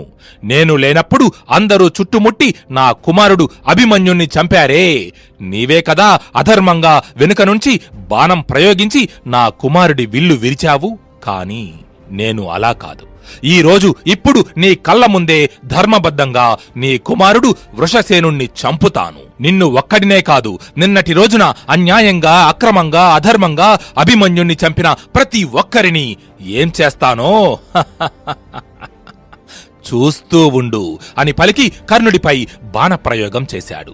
అప్పుడు ఒక్కసారిగా కౌరవ సేనలు అన్నీ వచ్చి అర్జునుణ్ణి చుట్టుముట్టాయి. సాయంత్రం కావస్తూ ఉంది. సూర్యుడు పడమర దిక్కుకు చేరుకుంటున్నాడు. అది చూసిన దుర్యోధనుడు కర్ణుడి వద్దకు వచ్చి, మిత్రమా కర్ణ, సాత్యకి భీమసేనుల సహాయంతో అర్జునుడు మన సేనలను ఎదుర్కొంటూ సైంధవుని వద్దకు చేరుకోవాలని ప్రయత్నిస్తున్నాడు. అయితే ఇదే మాదిరిగా మనం ఇంకొంచెం సేపు అతడిని ఆపగలిగితే సూర్యుడు అస్తమిస్తాడు. అర్జునుడు చేసిన ప్రతిజ్ఞ భంగమవుతుంది, మనకు విజయం చేకూరుతుంది. కాబట్టి నువ్వు, నేను, శల్యుడు, అశ్వత్థామ, కృపాచార్యుడు, దుశ్శాసనుడు మనమందరం కలిసి అర్జునుడు సైంధవుణ్ణి చంపకుండా నిలువరించాలి. అర్జునుడికి పోయే కాలం దాపురించి ఇటువంటి ప్రతిజ్ఞ చేశాడు. మనం దానిని సద్వినియోగపరుచుకోవాలి. అర్జునుడు చస్తే వాడి అన్నదమ్ములు అందరూ మరణిస్తారు. అప్పుడు కురు సామ్రాజ్యం యావత్తూ మనం ఏలుకోవచ్చు. కాబట్టి ఈ సమయంలో నేను నిన్నే నమ్ముకున్నాను. నీ పట్టుదల, పరాక్రమం చూపించి మనకు విజయం చేకూర్చు అని అన్నాడు. దుర్యోధనుడి మాటలు విన్న కర్ణుడు, రారాజా, సుయోధన, మీరేమీ దిగులు పడకండి. ఈ మాత్రం చెయ్యకపోతే ఈ కర్ణుడు ఉన్నది ఎందుకు? నా బల పరాక్రమాలతో ఈ అర్జునుడిని అడ్డగిస్తాను. సాక్షాత్తు ఆ యమధర్మరాజే దిగివచ్చినా ఈరోజు సైంధవుడి ప్రాణాలను పట్టుకెళ్లలేడు. మీరు నిశ్చింతగా ఉండండి అని చెప్పి ధనుర్బాణాలతో తన రథం మీద సైంధవుడికి రక్షణగా వెళ్ళాడు. ఇటు అర్జునుడు భీముడు సాత్యకిల సహాయంతో కౌరవ సేనలను నాశనం చేస్తున్నాడు. యుద్ధభూమిలో రక్తం ఏరులై పారుతూ ఉంది. కర్ణుడు, వృషసేనుడు, శల్యుడు, కృపాచార్యుడు, అశ్వత్థామ సైంధవునికి రక్షణగా నిలబడి అర్జునుడితో యుద్ధం చేస్తున్నారు. అర్జునుడు వారు వేసిన బాణాలన్నిటినీ మధ్యలోనే మొక్కలు చేశాడు. అప్పుడు కౌరవ వీరులు అందరూ కలిసి ఒక్కొమ్మడిగా కృష్ణార్జునుల రథాన్ని చుట్టుముట్టి 4 వైపుల నుంచి బాణాలను ప్రయోగిస్తూ వారి శరీరాల నుంచి రక్తం దారలు కట్టి పారేలా గాయపరిచారు. కాని అర్జునుడు వారిని ఏమాత్రం లెక్క చేయకుండా సైంధవుడు ఉన్న దిశకు దూసుకుపోతున్నాడు. వారికి దారిలో అడ్డు వచ్చిన కర్ణుడి మీద అర్జునుడు, భీముడు, సాత్యకి కలిసి శరవర్షం కురిపించారు. దాంతో కోపించిన కర్ణుడు అర్జునుడి మీద 60 బాణాలను సంధించి భీముడిని, సాత్యకిని మర్మస్థానాల్లో కొట్టి గాయపరిచాడు. అప్పుడు అర్జునుడు 100 బాణాలను కర్ణుడి మీద ప్రయోగించాడు. కాని కర్ణుడు వాటిని 500 బాణాలతో తిప్పికొట్టాడు. ఆ విధంగా అర్జునుడికి కర్ణుడికి మధ్య యుద్ధం హోరాహోరీగా సాగుతూ ఉంది. అర్జునుడు కర్ణుడి విల్లును విరగ్గొట్టాడు. అంతేకాకుండా అతడి గుండెలకు గురిపెట్టి బాణప్రయోగం చేశాడు. అయితే అది చూసిన అశ్వత్థామ ఆ బాణాలన్నిటినీ తన అర్ధచంద్రాకార బాణాలతో వమ్ము చేశాడు. ఇంతలో కర్ణుడు మరొక ధనస్సుని అందుకున్నాడు. తాను దుర్యోధనుడికి ఇచ్చిన మాటను నిలబెట్టుకోవడానికి తన సాయశక్తులా ప్రయత్నిస్తున్నాడు. అది చూసిన దుర్యోధనుడు తన సైన్యాన్ని కర్ణుడికి సాయంగా పంపాడు. కర్ణుడు, అర్జునుడు ఇద్దరూ ఎవ్వరూ తీసిపోకుండా యుద్ధం చేస్తున్నారు. అయితే ఇంతలో అర్జునుడు కర్ణుడి రథసారథిని, గుర్రాలను చంపి అతడి శరీరం అంతా తూట్లు పడే విధంగా కొట్టాడు. అప్పుడు అశ్వత్థామ కర్ణుడిని తన రథం మీద ఎక్కించుకున్నాడు. అప్పుడే శల్యుడు కూడా కర్ణుడికి సాయంగా వచ్చి అర్జునుడితో పోరాటానికి దిగాడు. కృపాచార్యుడు, వృషసేనుడు, శల్యుడు, అశ్వత్థామ వీరందరూ ఒక్కటిగా చేరి అర్జునుడి మీద నిరంతరంగా బాణాలను కురిపిస్తున్నారు. వీరందరి వెనుక దాక్కున్నాడు సైంధవుడు. అయితే అర్జునుడు ఒక పక్క నుంచి కౌరవ వీరులను ఎదుర్కొంటూనే అవకాశం దొరికినప్పుడల్లా సైంధవుని మీద బాణప్రయోగం చేస్తున్నాడు. సైంధవుడు ఆపదలో ఉన్నాడని తెలుసుకుని దుర్యోధనుడు తన సేనలన్నిటినీ అక్కడికి రమ్మని చేతితో సైగ చేశాడు. వెంటనే కౌరవ సేనలు అన్నీ ఒక్కసారిగా వచ్చి అర్జునుణ్ణి చుట్టుముట్టాయి. సైంధవుడు కంటపడగానే అర్జునుడి ఉత్సాహం రెట్టింపయ్యింది. తన పరాక్రమంతో కౌరవ సేనలన్నిటినీ నిర్వీర్యం చేస్తూ సైంధవుడి మీద బాణాలను సంధిస్తున్నాడు. సైంధవుడి రథం మీద ఉన్న వరాహకేతనాన్ని ఖండించాడు. సారథి తలను తెగనరికాడు. అది చూసి కౌరవ సేనలు అన్నీ భయంతో కంపించిపోయాయి. వెంటనే అప్రమత్తమైన కృపాచార్యుడు, అశ్వత్థామ, వృషసేనుడు, శల్యుడు, కర్ణుడు అందరూ కలిసి సైంధవుడికి అడ్డంగా వచ్చి నిలుచున్నారు. వారి వెనుక దాక్కుని అర్జునుడి వైపు దొంగచూపులు చూస్తున్నాడు సైంధవుడు. ప్రాణభయంతో అతడి శరీరం నిలువెల్లా వణికిపోతూ ఉంది. కాని అతడి చుట్టూ కౌరవ వీరుల రక్షణ ఉంది. దానికి తోడు కర్ణుడైతే తానే ఒక కవచంగా మారి సైంధవుణ్ణి సంరక్షిస్తున్నాడు. దాంతో సైంధవుణ్ణి కొట్టే మార్గం తెలియక అర్జునుడు సూర్యుడి వంక చూశాడు. అది గమనించిన శ్రీకృష్ణుడు, అర్జున, ఇప్పుడు న్యాయం, ధర్మం అని ఆలోచిస్తూ కూర్చుంటే ప్రయోజనం లేదు. సూర్యుడు పశ్చిమ దిక్కున వాలిపోతున్నాడు. ఇప్పుడు సైంధవుణ్ణి అంతమొందించాలంటే ఒక్కటే మార్గం ఉంది. అదేమిటంటే నేను నా మాయలతో సూర్యమండలాన్ని మరుగుపరుస్తాను. ఈ పగలను చీకటిగా మారుస్తాను. అది చూసి నిజంగా సూర్యాస్తమయమయ్యిందని అనుకొని కౌరవ వీరులు విశ్రాంతి పొందుతారు. సైంధవునికి అడ్డు తొలగుతారు. అలా వారు ఏమరపాటుగా ఉన్నప్పుడు నీవు సైంధవుణ్ణి హతమార్చు అని చెప్పాడు. కాని అది అర్జునుడికి నచ్చలేదు. ఒక పరాక్రమవంతుడైన వీరుడు చేయవలసిన కార్యమా ఇది అని మనసులో బాధపడ్డాడు. కాని మరో మార్గం లేక కృష్ణుడు చెప్పిన దానికి ఒప్పుకున్నాడు. ఇక ఏమాత్రం ఆలస్యం చేయకుండా శ్రీకృష్ణుడు తన పథకాన్ని అమలుపరిచాడు. సూర్యుణ్ణి తన సుదర్శన చక్రంతో కప్పివేసి తన మాయలతో చీకట్లను సృష్టించాడు. దానికి సూర్యాస్తమయంగా భావించారు కౌరవులు. ఇక వారి ఆనందానికి అవధులు లేకుండా పోయింది. అర్జునుడి ప్రతిజ్ఞను భంగం చేశామన్న ఆనందంతో విచక్షణ మరచి ఇష్టం వచ్చినట్టుగా గంతులు వేయసాగారు. కాని సైంధవుని మనసులో మాత్రం ఇంకా భయం పోలేదు. ఇప్పటి వరకు వెలుతురుతో నిండి ఉన్న ప్రదేశం ఒక్కసారిగా చీకటిగా ఎలా మారింది అన్న అనుమానంతో తల పైకెత్తి సూర్యుని వంక చూశాడు. అప్పుడు వెంటనే శ్రీకృష్ణుడు, అర్జున, అదిగో సైంధవుడు, ఇప్పుడు నీకు ఏ అడ్డూ లేదు, ఖండించు అతడి శిరస్సును అని అరిచాడు. అప్పుడు వెంటనే అర్జునుడు ఒక వాడైన బాణాన్ని గాంధీవంలో సంధించి ఒక్క వేటితో సైంధవుని తలను తెగ నరికాడు. ఆకాశంలో విహరిస్తున్న డేగ నేల మీద ఉన్న పిట్టను తన్నుకుపోయినట్టుగా అర్జునుడి బాణం సైంధవుని తలను పైకి తన్నుకుపోయింది. సైంధవ వధ కాగానే కృష్ణ మాయ విచ్ఛిన్నమయ్యింది. సుదర్శన చక్రం తిరిగి శ్రీకృష్ణుణ్ణి చేరుకుంది. ఒక్కసారిగా చీకట్లు అన్నీ తొలగి యథావిధిగా సూర్యుడు ఆకాశంలో ప్రకాశిస్తున్నాడు. ఇది చూసిన కౌరవ ప్రముఖులు ఆశ్చర్యంతో నిర్ఘాంతపోయారు. కోపంతో ఊగిపోతూ అర్జునుడిని చుట్టుముట్టారు. ఇంతలో కృష్ణుడు అర్జునునితో, అర్జున, సైంధవుని తల నేల మీద పడితే ప్రమాదం, వెంటనే దానిని కింద పడకుండా ఆపు అని హెచ్చరించాడు. ఆ మాట విని వెంటనే అర్జునుడు సైంధవుని తల నేల మీద పడకుండా ఒకటి తరువాత ఒకటి బాణాలు ప్రయోగిస్తూ దానిని కింద పడకుండా అలాగే ఆకాశంలో నిలిపాడు. అర్జునుడి బాణాల ధాటికి ఆ తల ఆకాశంలో బంతిలా తిరుగుతూ ఉంది. ఒక పక్క కౌరవ వీరులతో యుద్ధం చేస్తూనే మరో పక్క నుండి సైంధవుని తల నేల మీద పడకుండా ఆపుతున్నాడు అర్జునుడు. కాని దానికి ముగింపు ఏంటో తెలియక, కృష్ణ, ఇలా ఎంతసేపు వీడి తలను ఇలా గాలిలో ఉంచాలి అని అడిగాడు. దానికి శ్రీకృష్ణుడు, అర్జున, సైంధవుని తండ్రి పేరు వృద్ధక్షత్రుడు. ఆయన సింధు దేశపు రాజు. అయితే వృద్ధక్షత్రుడికి వరప్రసాదంగా సైంధవుడు పుట్టాడు. అతడు పుట్టగానే ఆకాశవాణి సైంధవుని తల యుద్ధంలో తుంచబడుతుంది అని పలికింది. అది విన్న వృద్ధక్షత్రుడు, నా కుమారుని తల నేల మీద పడవేసిన వాడి తల ముక్కలవుతుంది అని శపించాడు. ఆ తరువాత ఆయన రాజ్యం వదిలి తపస్సు చేసుకోవడానికి అడవులకు వెళ్లిపోయాడు.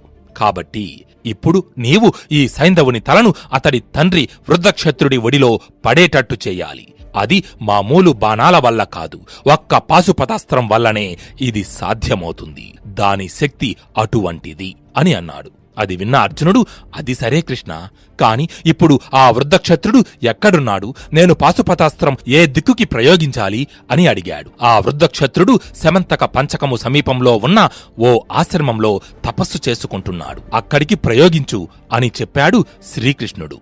అప్పుడు అర్జునుడు తన గాంధీవాన్ని పైకి ఎక్కుపెట్టి మనసులో ఆ పరమేశ్వరుణ్ణి స్మరించి మంత్రం జపించాడు. వెంటనే గాంధీవంలో పాశుపతాస్త్రం ప్రత్యక్షమయ్యింది. దానిని సంధించాడు అర్జునుడు. ఆ అస్త్ర ప్రభావం చేత సైంధవుని తల సరిగ్గా సమంతక పంచకము సమీపంలో ఉన్న ఆశ్రమంలో తపస్సు చేసుకుంటున్న అతని తండ్రి వృద్ధక్షత్రుని ఒడిలో వెళ్లిపడింది. హఠాత్తుగా తన ఒడిలో పడిన మానవ మస్తకాన్ని చూసి కంగారుపడి వెంటనే ఆ తలను తన చేతులతో కిందికి తోశాడు. ఆ తల నేల మీద పడి వృద్ధక్షత్రుని తల పగిలిపోయింది. ఆ విధంగా అతడు ఇచ్చిన శాపము అతడి మరణానికే కారణమయ్యింది. అది చూసి శ్రీకృష్ణుడు అర్జునుడిని ప్రశంసించాడు. కౌరవ సేనలు అన్నీ భయంతో పారిపోయాయి.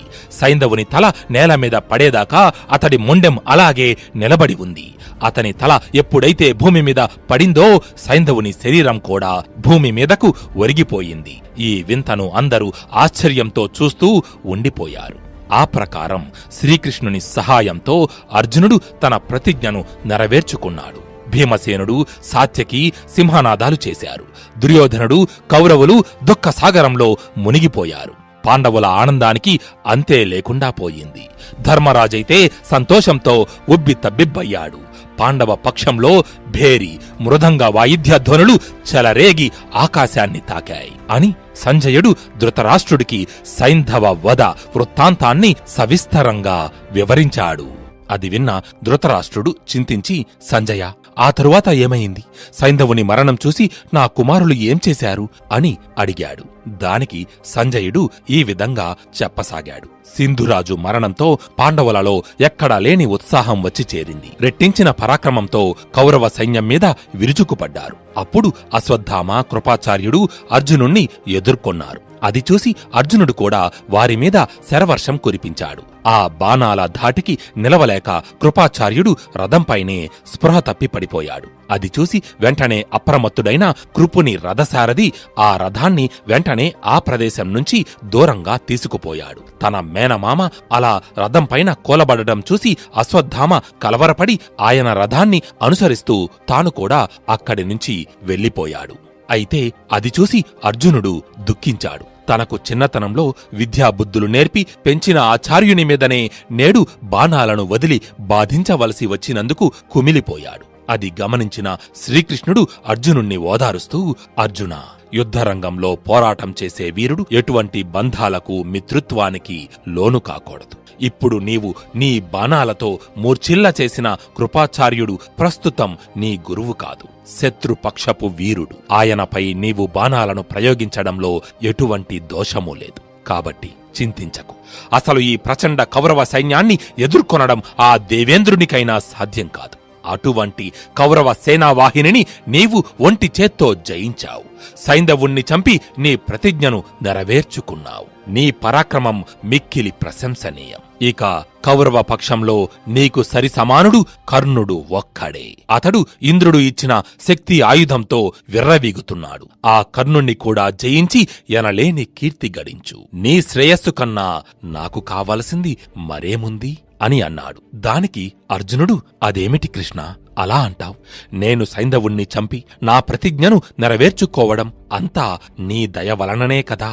నాకే కాదు, నీ కృప కలిగిన వారికెవరికైనా కార్యసిద్ధి తప్పదు. ఇది సత్యం. ఇందులో నాదేముంది? కేవలం నీవు చెప్పినట్టు చేశాను అని అన్నాడు. దానికి కృష్ణుడు అంటూ చిరునవ్వు నవ్వి, అర్జున, మన కోసం మీ అన్నయ్య ధర్మరాజు ఎదురుచూస్తూ ఉంటాడు. మనం వెంటనే ఆయన దగ్గరకు వెళ్ళాలి అని చెప్పాడు. ఆ తరువాత అర్జునుడు, కృష్ణుడు, భీముడు, సాత్యకి ధర్మరాజు వద్దకు బయలుదేరారు. ఇంతలో సూర్యాస్తమయం అయ్యింది. ఇరుపక్షాల సైన్యాలు యుద్ధం చెయ్యడం ఆపాయి. కాని యుద్ధభూమి నుంచి నిష్క్రమించలేదు. ఎందుకంటే సైంధవుని మరణం పాండవ పక్షంలో ఉత్సాహాన్ని నింపితే కౌరవ పక్షంలో కసిని రగిలించాయి. దాని కారణంగా రాత్రిపూట కూడా యుద్ధం జరిగే పరిస్థితులు ఏర్పడ్డాయి. కాబట్టి సైనికులు యుద్ధభూమిని విడిచిపోకుండా అక్కడే విశ్రాంతి తీసుకోసాగారు. కృష్ణుడు, అర్జునుడు, భీముడు, సాత్యకి ధర్మరాజు వద్దకు చేరుకున్నారు. కృష్ణార్జునులను చూడగానే ధర్మరాజు వారికి ఎదురు వెళ్లి ఇద్దరిని గాఢంగా కౌగిలించుకున్నాడు. కళ్ళ నుంచి ఆనంద బాష్పాలు రాలగా, అర్జున, నీవు నీ ప్రతిజ్ఞను నెరవేర్చుకుని మళ్లీ నన్ను కలుసుకుంటావని అనుకోలేదు. కాని ఈ మహానుభావుని దయవలన మనం ఈ గండం నుంచి బయటపడ్డాం అని కృష్ణుడి వంక కృతజ్ఞతాభావంతో చూశాడు ధర్మరాజు. దానికి శ్రీకృష్ణుడు, ధర్మజ, మీరు ధర్మాన్ని నమ్ముకున్నారు. ఆ ధర్మమే మిమ్మల్ని రక్షించింది. సింధురాజు వావి వరసలు మరచి తనకు చెల్లెలు వరసయ్యే ద్రౌపదిని బలాత్కరించాలని ప్రయత్నించాడు. అతడు చేసిన పాపమే అతడి మరణానికి కారణమయ్యింది. నేను కేవలం నిమిత్తమాత్రుడిని అని అన్నాడు. అది విని ధర్మరాజు సంతోషించాడు. ఇంతలో భీముడు, సాత్యకి కూడా వచ్చి ధర్మరాజుకి నమస్కరించారు. యుధిష్ఠరుడు వారిని కూడా ప్రేమగా కౌగిలించుకుని అభినందించాడు. పాండవులు ఈ విధంగా సంతోషసాగరంలో మునిగి తేలుతుంటే మరోపక్క దుర్యోధనుడు మాత్రం కోపంతో ఊగిపోతూ ద్రోణాచార్యుని వద్దకు వెళ్ళాడు. ఆచార్య, ప్రతిరోజు యుద్ధంలో మనం పరాజయం పాలవుతున్నాం. ఆ పాండవులు విజయం సాధిస్తున్నారు. నా తమ్ముళ్లతో సహా ఎంతోమంది కౌరవ వీరులు మరణించారు. ఆ శిఖండి కారణంగా మహాబలవంతుడైన భీష్ముడు ఒళ్లంతా బాణాలు దిగి అంపశయ్య మీద పడి ఉన్నారు. మన పక్షంలోని 7 అక్షౌహిణుల సైన్యం నశించిపోయింది. నేడు సైంధవుడు కూడా మరణించాడు. నా కోసం తమ తమ ప్రాణాలు కూడా లెక్క చేయకుండా యుద్ధానికి వచ్చిన రాజులందరూ వీర స్వర్గం అలంకరించారు. కాని మీకు మాత్రం ఇవేమీ పట్టవు. మీకు అర్జునుడు అత్యంత ప్రియ శిష్యుడు కదా. ఆ కారణంగానే అతడు మీ చేత చిక్కినా కావాలనే మీరు అర్జునుణ్ణి చంపడం లేదు. పైగా వారికి సాయం చేస్తున్నారు. మన పక్షంలో మిగిలిన వీరుడు కర్ణుడు ఒక్కడే. అతడు యుద్ధం చేయగలడేమో గాని కార్యసాధనలో గాని నేర్పుతో యుద్ధం చెయ్యడంలో గాని మీకు ఉన్నంత అనుభవం లేదు. ఉపాయం, అనుభవం రెండూ ఉన్న మీరు మాకు సాయం చెయ్యడం లేదు. ఈ రోజు కర్ణుడు సైంధవుడిని కాపాడడానికి ఎంతగానో ప్రయత్నించాడు. కాని సాధ్యం కాలేదు. కాపాడదగిన మీరు మాత్రం కాపాడలేదు అని అన్నాడు దుర్యోధనుడు. ఆ సూటిపోటి మాటలు ద్రోణాచార్యుని మనసుని ఎంతగానో కలచివేశాయి. కాని ఆ బాధను మనసులోనే అణుచుకోవడానికి ప్రయత్నిస్తూ, దుర్యోధన, నా గుండెలు తూట్లు పొడిచే మాటలతో ఎందుకు నన్ను బాధ పెడుతున్నావు? నేను నీకు ఎప్పుడో చెప్పాను, కృష్ణుడి సాయం ఉన్నంత వరకు అర్జునుడిని జయించడం ఎవ్వరికీ సాధ్యం కాదు అని. కాని నీవు నా మాటలను వినలేదు. దేవతలకే అజేయుడైన భీష్ముడిని పడగొట్టాడు అర్జునుడు. నేను నీ వైపు యుద్ధం చేస్తున్నాను అంటే నేనేదో పాండవులను జయిస్తానని కాదు, నా అభిమానమును కాపాడుకోవడానికి, హస్తినాపురి పట్ల నా విశ్వాసాన్ని చూపించడానికి మాత్రమే యుద్ధం చేస్తున్నాను. దుర్యోధన, మీరు ఎన్ని అవమానాలు చేసినా పాండవులు సహించారు. మీరు అడవులకు పంపితే అడవులకు వెళ్లిపోయారు, అజ్ఞాతవాసం చేశారు. తరువాత తమకు రావలసిన అర్ధభాగము కొరకు మిమ్మల్ని ఎన్నో విధాలుగా అర్థించారు. కాని మీరు కనికరం లేకుండా నిర్దాక్షిణ్యంగా దానికి నిరాకరించారు. మీరు ఇన్ని అధర్మాలు చేసినా సహిస్తూ మీ వైపు యుద్ధం చేస్తున్నాను అంటే అది నా గౌరవానికే సిగ్గుచేటు. సరే, నేను శకటవ్యూహ ద్వారం వద్ద ఉన్నాను. నీవు, కర్ణుడు, మిగిలిన యోధులు సైంధవుని వద్దనే ఉన్నారు కదా.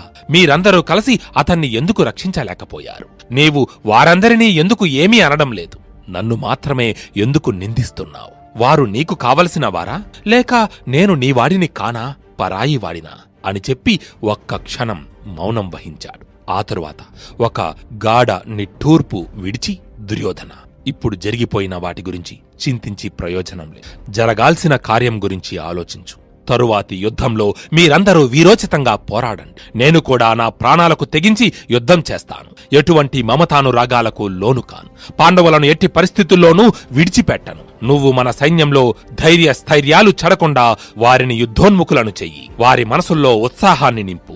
నీ పరాక్రమం కూడా చూపించు అని అన్నాడు. ఆ మాటలు విన్న దుర్యోధనుడు మరో మాట మాట్లాడకుండా కర్ణుడి దగ్గరకు వెళ్ళాడు. మిత్రమా కర్ణ, నేడు జరిగిన యుద్ధం చూశావా? గురుద్రోణులు శత్రు దుర్భేద్యమైన శకట వ్యూహాన్ని పన్నారు. కాని అర్జునుడిని, సాత్యకిని అందులోకి సులభంగా విడిచిపెట్టారు. దీనిని బట్టి చూస్తుంటే ఆచార్యుడు ద్రోణుడు మనకు కీడు చేస్తాడని నా అనుమానం. లేకపోతే ఒక్క అర్జునుడు మాత్రమే మనం ఎంతో పటిష్టంగా నిర్మించిన వ్యూహంలోకి ప్రవేశించి సైంధవునికి రక్షణగా ఉన్న రాజులను, వారి వారి సైన్యాలను అంతమొందించి అతడిని ఎలా చంపగలడు?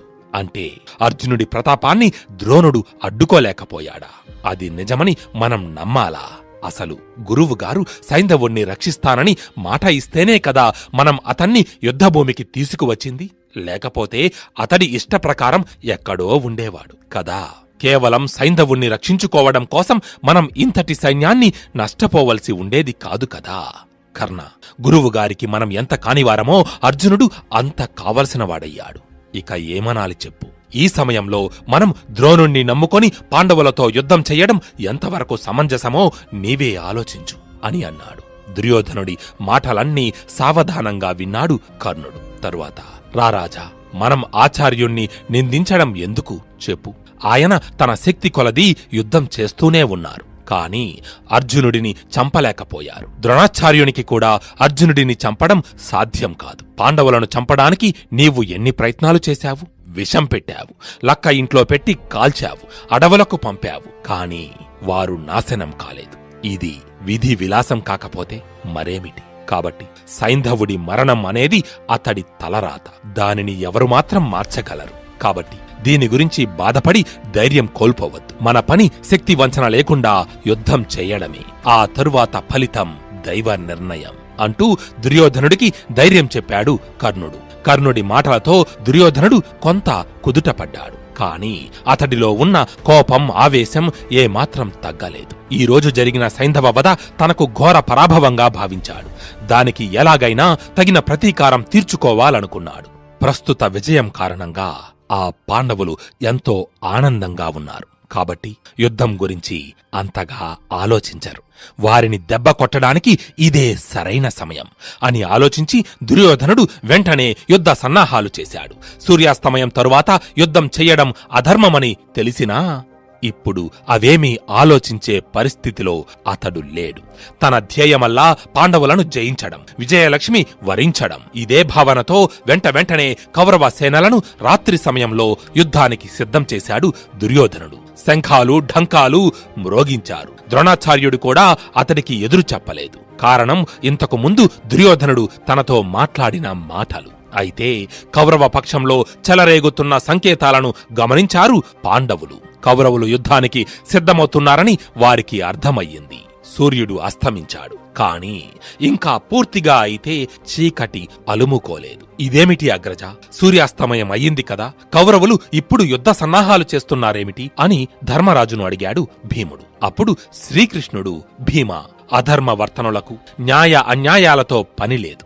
వారు ఆకాంక్షించేదల్లా కేవలం విజయాన్ని మాత్రమే. ఆ విజయం వాళ్ళకి అధర్మం కారణంగానే సంప్రాప్తిస్తుందంటే వారు తప్పక ఆ అధర్మాన్నే ఎంచుకుంటారు. కాబట్టే దుర్యోధనుడు ఈ రాత్రిపూట యుద్ధానికి పూనుకున్నట్టున్నాడు.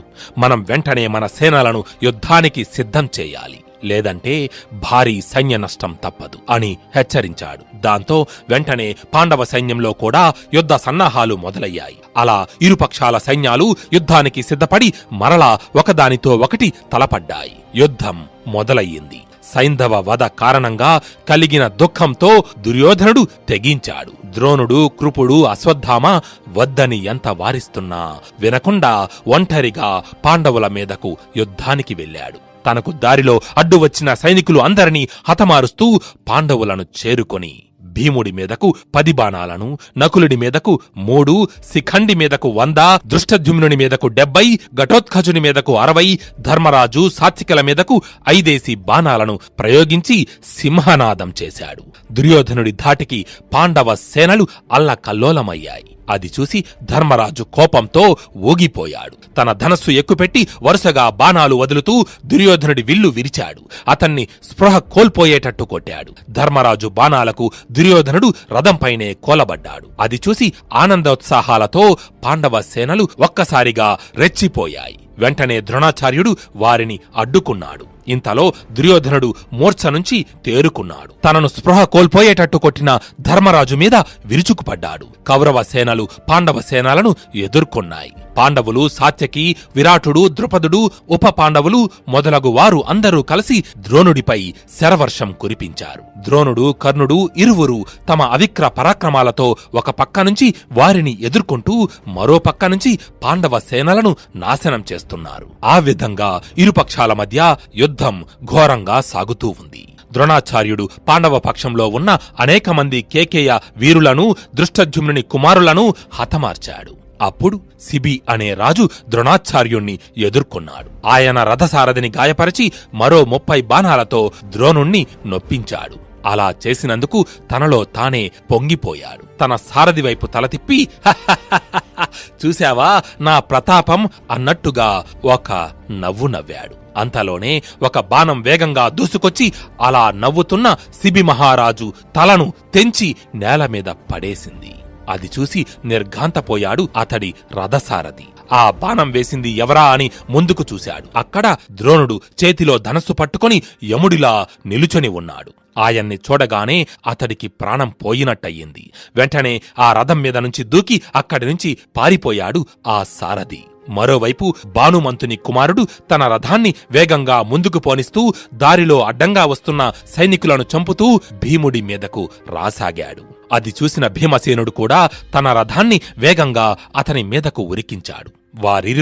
వారిరువురి రథాలు వేగంగా దూసుకువచ్చి ఒకదానితో ఒకటి ఢీకొన్నాయి. ఆ దెబ్బకు నేలంతా ఒక్కసారిగా అదిరింది. 2 రథాల యొక్క వెనకటి చక్రాలు గాలిలోకి లేచి మళ్లీ నేలను తాకాయి. భీముడు ఒక్కసారిగా భానుమంతుడి కుమారుడి రథం మీదకు దూకి తన కాలితో అతడి పక్కటెముకల మీద కొట్టాడు. ఆ దెబ్బకు అతడి ఎముకలు విరిగి అక్కడికక్కడే మరణించాడు. అది చూసి పాంచాల సైనికులు సింహనాదాలు చేశారు. వారి జయ జయధ్వానాలు విని సహించలేక కౌరవ పక్షపు యోధుడైన కళింగ రాజకుమారుని సోదరులు ధ్రువుడు, జయరాతుడు అనేవారు భీముడి మీద విరుచుకుపడ్డారు. అది చూసిన భీముడి కళ్ళు రక్తవర్ణాన్ని సంక్రమించుకున్నాయి.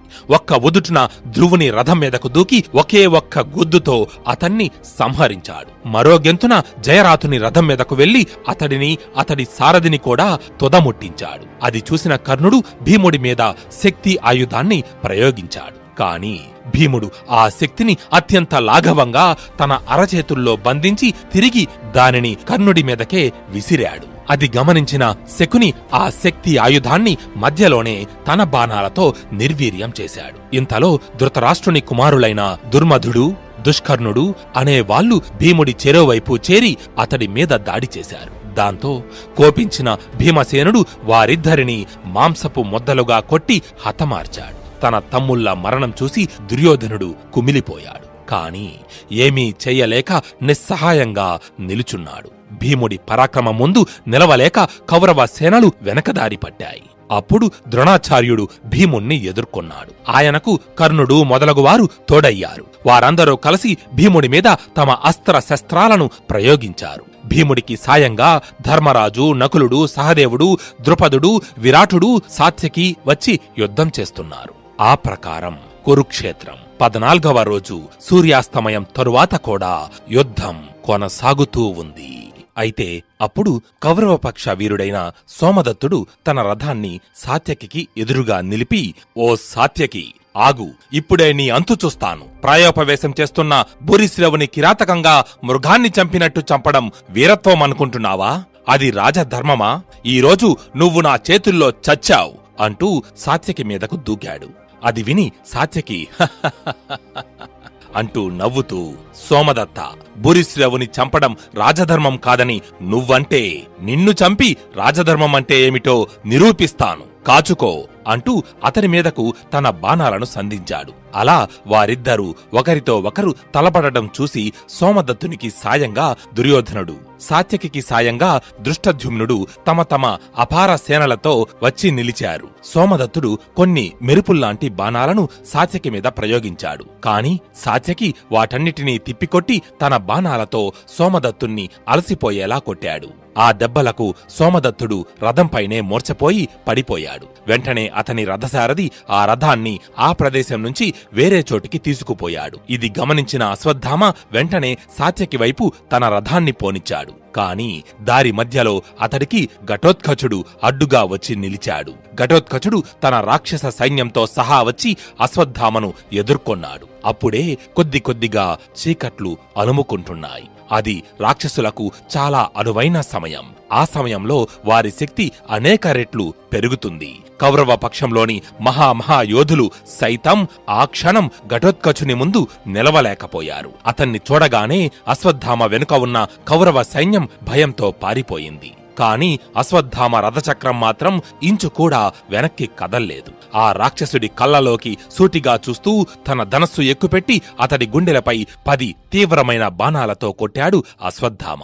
ఆ బాణాల దెబ్బలకు ఘటోత్కచుడు 2 అడుగులు వెనక్కి వేశాడు. కాని వెంటనే తన చక్రాయుధాన్ని తీసి అతడి మీదకు విసిరాడు. కాని అశ్వత్థామ ఆ చక్రాయుధాన్ని మధ్యలోనే ముక్కలు చేశాడు. అప్పుడు ఘటోత్కచుని కుమారుడైన అంజన పర్వుడు తన తండ్రికి సాయం చెయ్యాలనుకున్నాడు. వెంటనే అశ్వత్థామ మీదకు ఉరికి అతడిపై శరవర్షం కురిపించాడు. అయితే అశ్వత్థామ ఆ బాణాల నుంచి అత్యంత చాకచక్యంగా తప్పించుకొని అంజన పర్వుని చేతిలోని ధనస్సును విరిచాడు. రథాన్ని మొక్కలు చేశాడు. దాంతో ఆ రాక్షసుడు ఒక కత్తి తీసుకొని రథం మీద నుంచి దూకి అశ్వత్థామ వైపు పరిగెత్తాడు. కాని అశ్వత్థామ అతడి చేతిలోని ఆ కత్తిని కూడా మొక్కలు చేశాడు. అయినా ఆ రాక్షసుడు వెనుదిరగకుండా అలా పరిగెడుతూనే వచ్చి ఒక్కసారిగా ఆకాశంలోకి ఎగిరి అశ్వత్థామ మీదకు మాయాశరాలను ప్రయోగించాడు. కాని అశ్వత్థామ ఆ మాయాశరాలు అన్నిటినీ మధ్యలోనే నిర్వీర్యం చేసి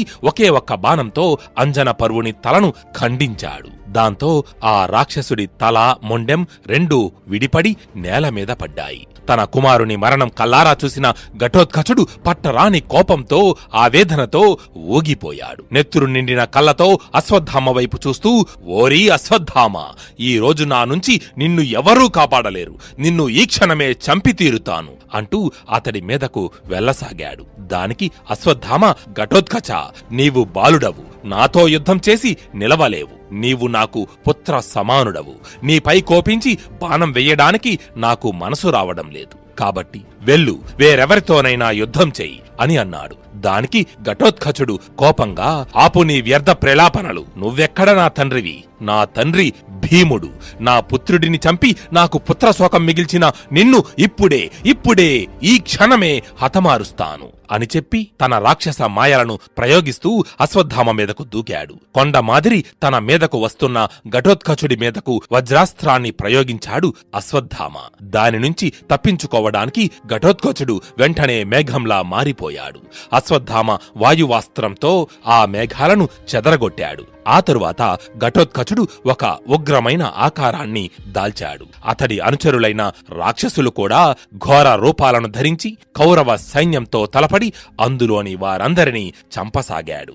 ఇది చూసి దుర్యోధనుడు భయపడ్డాడు. స్వయంగా తానే ఘటోత్కచునితో యుద్ధానికి సిద్ధపడ్డాడు. అప్పుడు అశ్వత్థామ దుర్యోధనుడితో, రారాజా, ఈ రాక్షసునితో యుద్ధం చెయ్యడానికి నువ్వు కావాలా? నేను చాలనా చెప్పు? నువ్వు చూస్తూ ఉండు, ఇప్పుడే వీడి పని పడతాను అని చెప్పి దుర్యోధనుణ్ణి వారించి తానే ఘటోత్కచుణ్ణి ఎదుర్కొన్నాడు. దానికి దుర్యోధనుడు సంతోషించి పక్కనే ఉన్న శకునితో, మామా, ఇక భయం లేదు. అశ్వత్థామ మాట ఇచ్చాడు అంటే ఘటోత్కచుడు అతని సేనలు నిర్మూలించబడినట్టే. వెంటనే విజయం ప్రకటించు. నువ్వు, కృపాచార్యుడు, కర్ణుడు మొదలగు యోధులతో అశ్వత్థామకు తోడుగా వెళ్ళు అని ఆదేశించాడు. దుర్యోధనుడి ఆదేశంతో శకుని తన సైన్యంతో అశ్వత్థామకు సాయంగా వెళ్లాడు. అయితే ఇంతలో ఘటోత్కచుడు కత్తుల వర్షం కురిపించి అశ్వత్థామ చేతిలోని విల్లును విరిచాడు. దాంతో కోపించిన అశ్వత్థామ మరొక విల్లు తీసుకుని ఒకదాని వెంట ఒకటి బాణాలను వదులుతూ రకరకాల దివ్యాస్త్రాలను ప్రయోగిస్తూ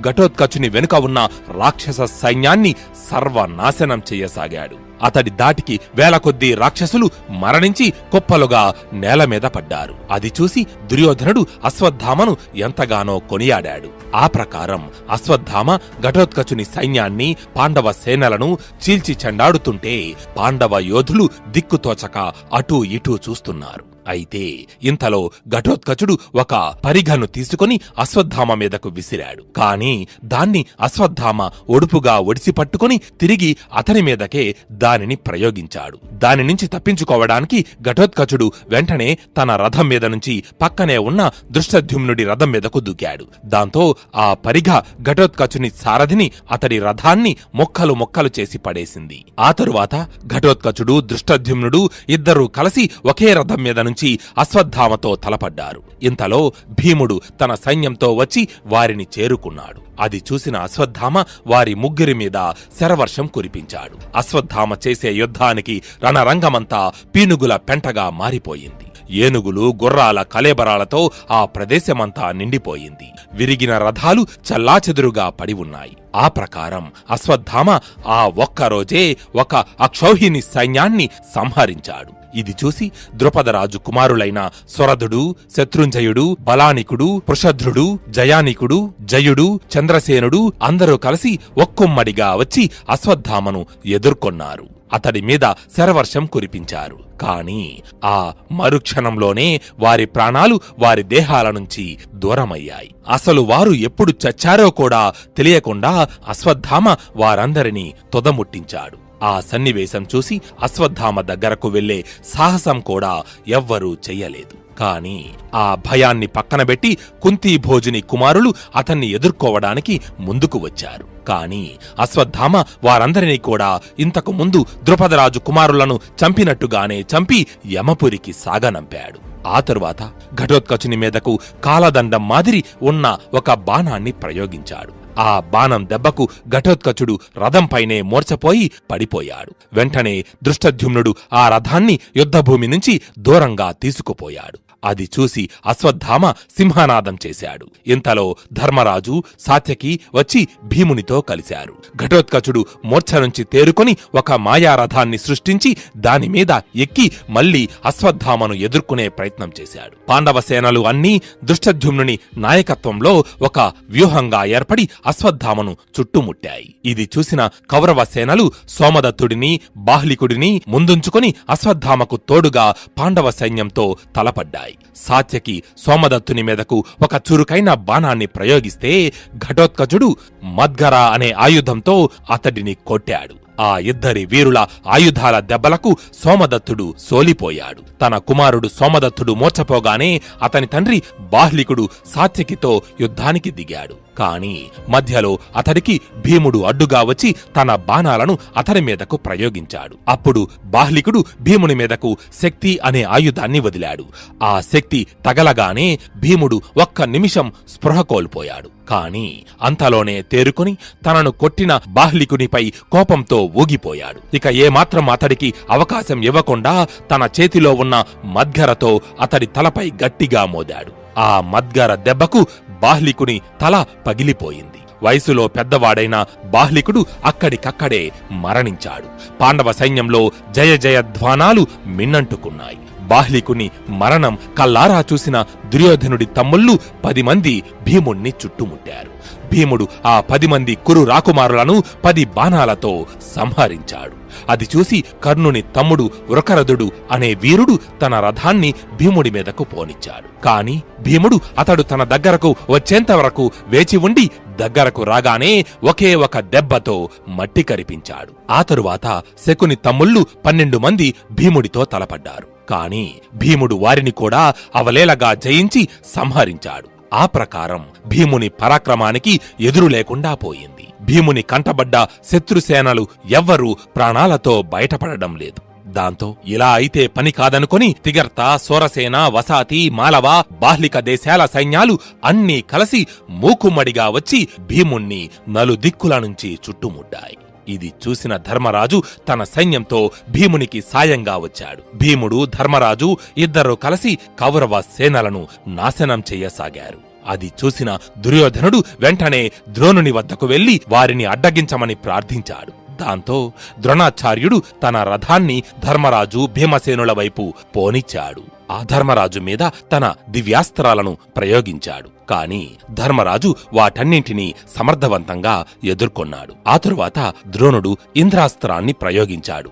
ధర్మరాజు కూడా అదే అస్త్రాన్ని ప్రయోగించాడు. ఆ 2 అస్త్రాలు ఒకదానితో ఒకటి ఢీకొని నిర్వీర్యమయ్యాయి. ఈసారి ద్రోణుడు ధర్మరాజుపైకి బ్రహ్మాస్త్రాన్ని సంధించాడు.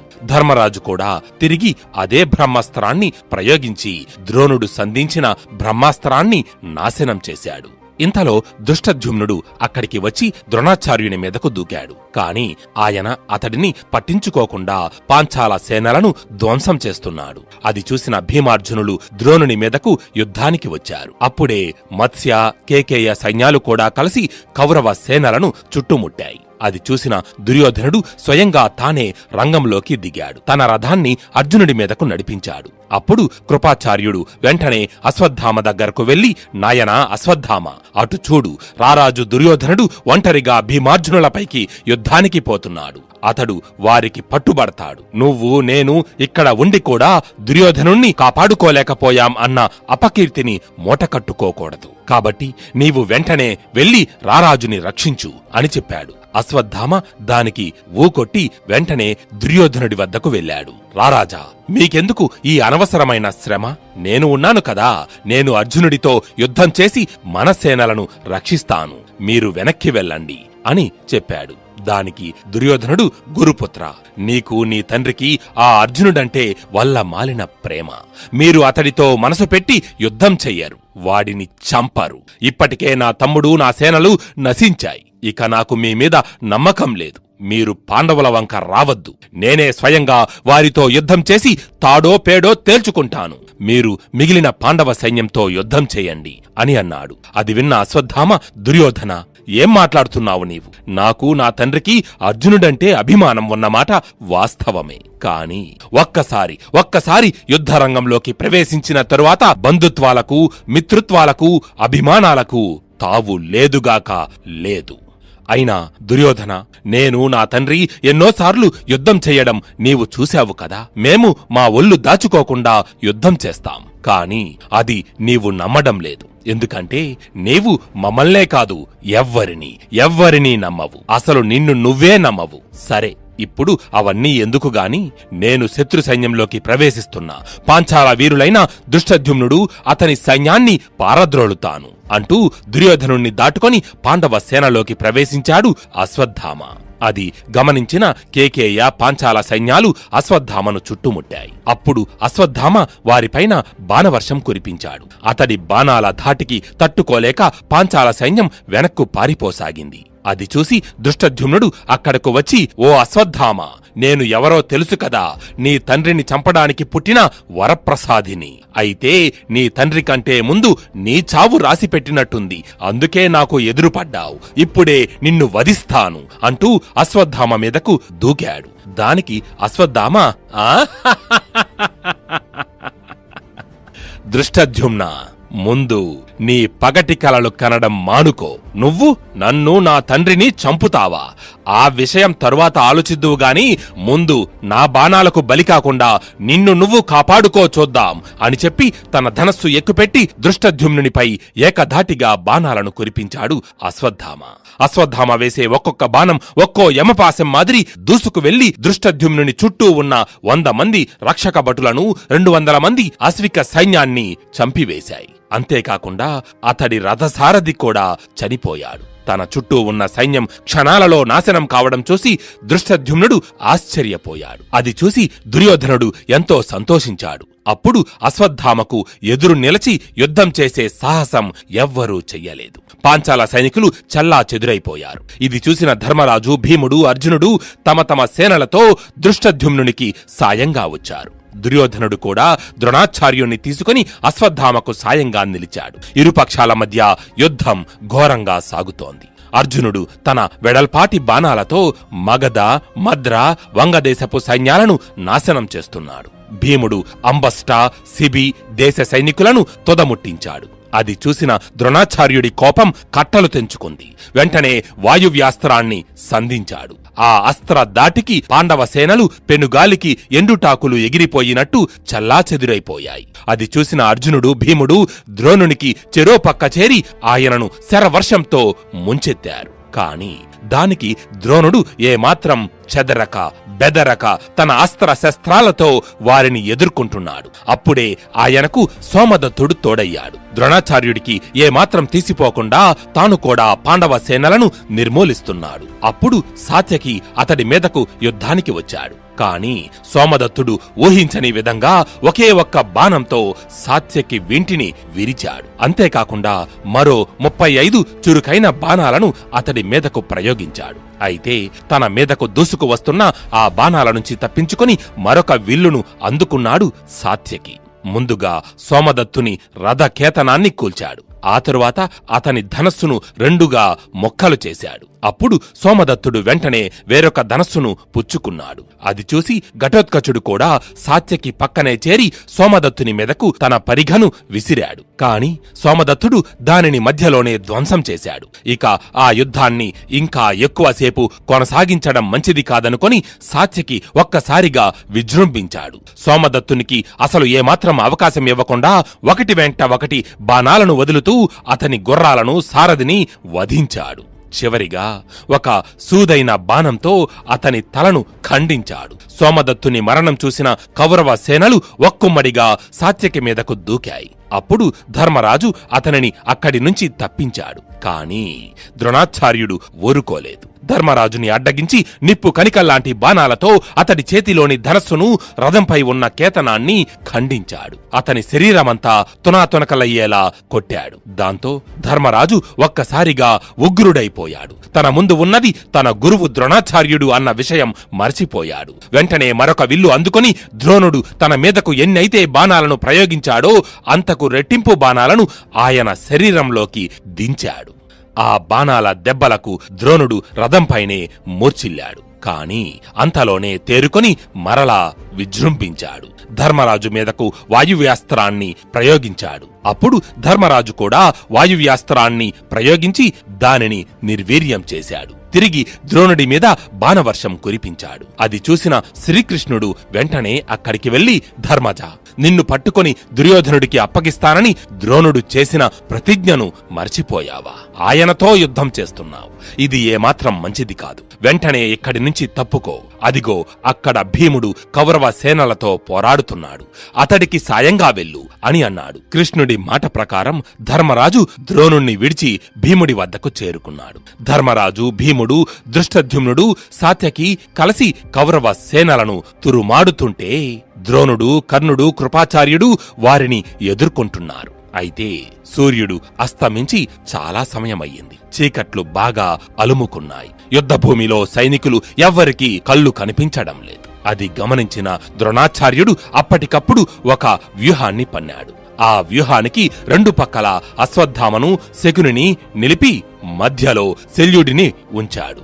దుర్యోధనుడు ఆ వ్యూహమంతా కలియ తిరుగుతూ పర్యవేక్షిస్తున్నాడు. తన సైనికులు అందరినీ దివిటీలు పట్టుకోమని ఆజ్ఞాపించాడు. వెంటనే కౌరవ పక్షంలో అందరికీ దివిటీలు అందించారు. రథానికి 5, ఏనుగుకి 3, అశ్వానికి 1 చొప్పున దివిటీలను అందించారు. అంతేకాకుండా ఆ వ్యూహానికి ముందు భాగంలో దివిటీలు పట్టుకున్న సైనికులు బారులు తీరారు. ఇటు పాండవ సైన్యంలో కూడా అదే ప్రకారం చేశారు. కాకపోతే రథానికి 10, ఏనుగుకి 7, అశ్వానికి 2 చొప్పున దివిటీలను పంచారు. అయితే అప్పుడు దుర్యోధనుడు తన సోదరులను పిలిచి, సోదరులారా, మీరు శల్యుడు, కృతవర్మ మొదలగువారు అందరూ కలిసి దృష్టద్యుమ్నుడు ద్రోణుడి వద్దకు రాకుండా అడ్డగించండి. కర్ణుడు దృష్టద్యుమ్నునితో యుద్ధం చేస్తాడు. మొదట వీడిని చంపి ఆ తరువాత అర్జునుడిని జయిస్తాడు. నేను భీముడితో యుద్ధం చేసి గెలుస్తాను అని చెప్పి తన సేనలను కదలమని చేత్తో సైగ చేశాడు. అలా ఆ కారు చీకట్లలో కూడా తమ శౌర్య పరాక్రమాలనే ప్రకాశంగా చేసుకుని ఇరుపక్షాల వీరులు ఒకరితో ఒకరు ఘోరంగా తలపడుతున్నారు. అప్పుడు ద్రోణాచార్యుడు సోమక సైన్యంతో యుద్ధం చేసి వారందరినీ హతమార్చాడు. అది చూసిన దృష్టద్యుమ్నుడు తన రథాన్ని ద్రోణుడి మీదకు నడిపించాడు. ఆయనతో ముఖాముఖి తలపడ్డాడు. మరోవైపు కృతవర్మ, ధర్మరాజుల మధ్య యుద్ధం ఘోరంగా జరుగుతూ ఉంది. కృతవర్మ ధర్మరాజు చేతిలోని విల్లును విరిచాడు. అప్పుడు ధర్మరాజు వెంటనే వేరొక ధనస్సుని పుచ్చుకొని కృతవర్మ చేతిలోని విల్లును కూడా విరగ్గొట్టాడు. అంతేకాకుండా అతడి మీదకు భయంకరమైన శక్తి ఆయుధాన్ని ప్రయోగించాడు. ఆ శక్తి ఆయుధం కృతవర్మ చేతిని చీల్చివేసింది. దాంతో కోపించిన కృతవర్మ ఒక్కసారిగా ధర్మరాజు మీద విరుచుకుపడ్డాడు. శరవేగంగా మరొక ధనస్సును తీసుకుని తన బాణ పరంపరతో అతడి సారథిని, గుర్రాలను చంపాడు. అప్పుడు ధర్మరాజు తోమరము అనే ఆయుధాన్ని తీసుకున్నాడు. కాని కృతవర్మ ఆ ఆయుధాన్ని కూడా మొక్కలు చేశాడు. ఇంకా అనేక శక్తివంతమైన బాణాలను ప్రయోగించి ధర్మరాజు కవచం పగిలిపోయేటట్టు కొట్టాడు. దాంతో కృతవర్మతో యుద్ధం చెయ్యలేక ధర్మరాజు యుద్ధభూమి నుంచి తొలగిపోయాడు. ఘటోత్కచుడు అశ్వత్థామతో యుద్ధం చేస్తున్నాడు. 10 పటిష్టమైన బాణాలతో అతడి గుండెల మీద కొట్టాడు. ఆ బాణాల దెబ్బలకు అశ్వత్థామ శరీరం తూలిపోయింది. కొంతసేపు స్పృహ కోల్పోయాడు. కాని వెంటనే తేరుకొని తన బాణవర్షంతో ఘటోత్కచుడిని ముంచెత్తాడు. అశ్వత్థామ వదిలిన బాణాలు ఘటోత్కచుని శరీరమంతా దిగబడి అతడు సొమ్మసిల్లిపోయాడు. వెంటనే అప్రమత్తుడైన ఘటోత్కచుని రథసారథి ఆ రథాన్ని అక్కడి నుండి దూరంగా తీసుకుపోయాడు.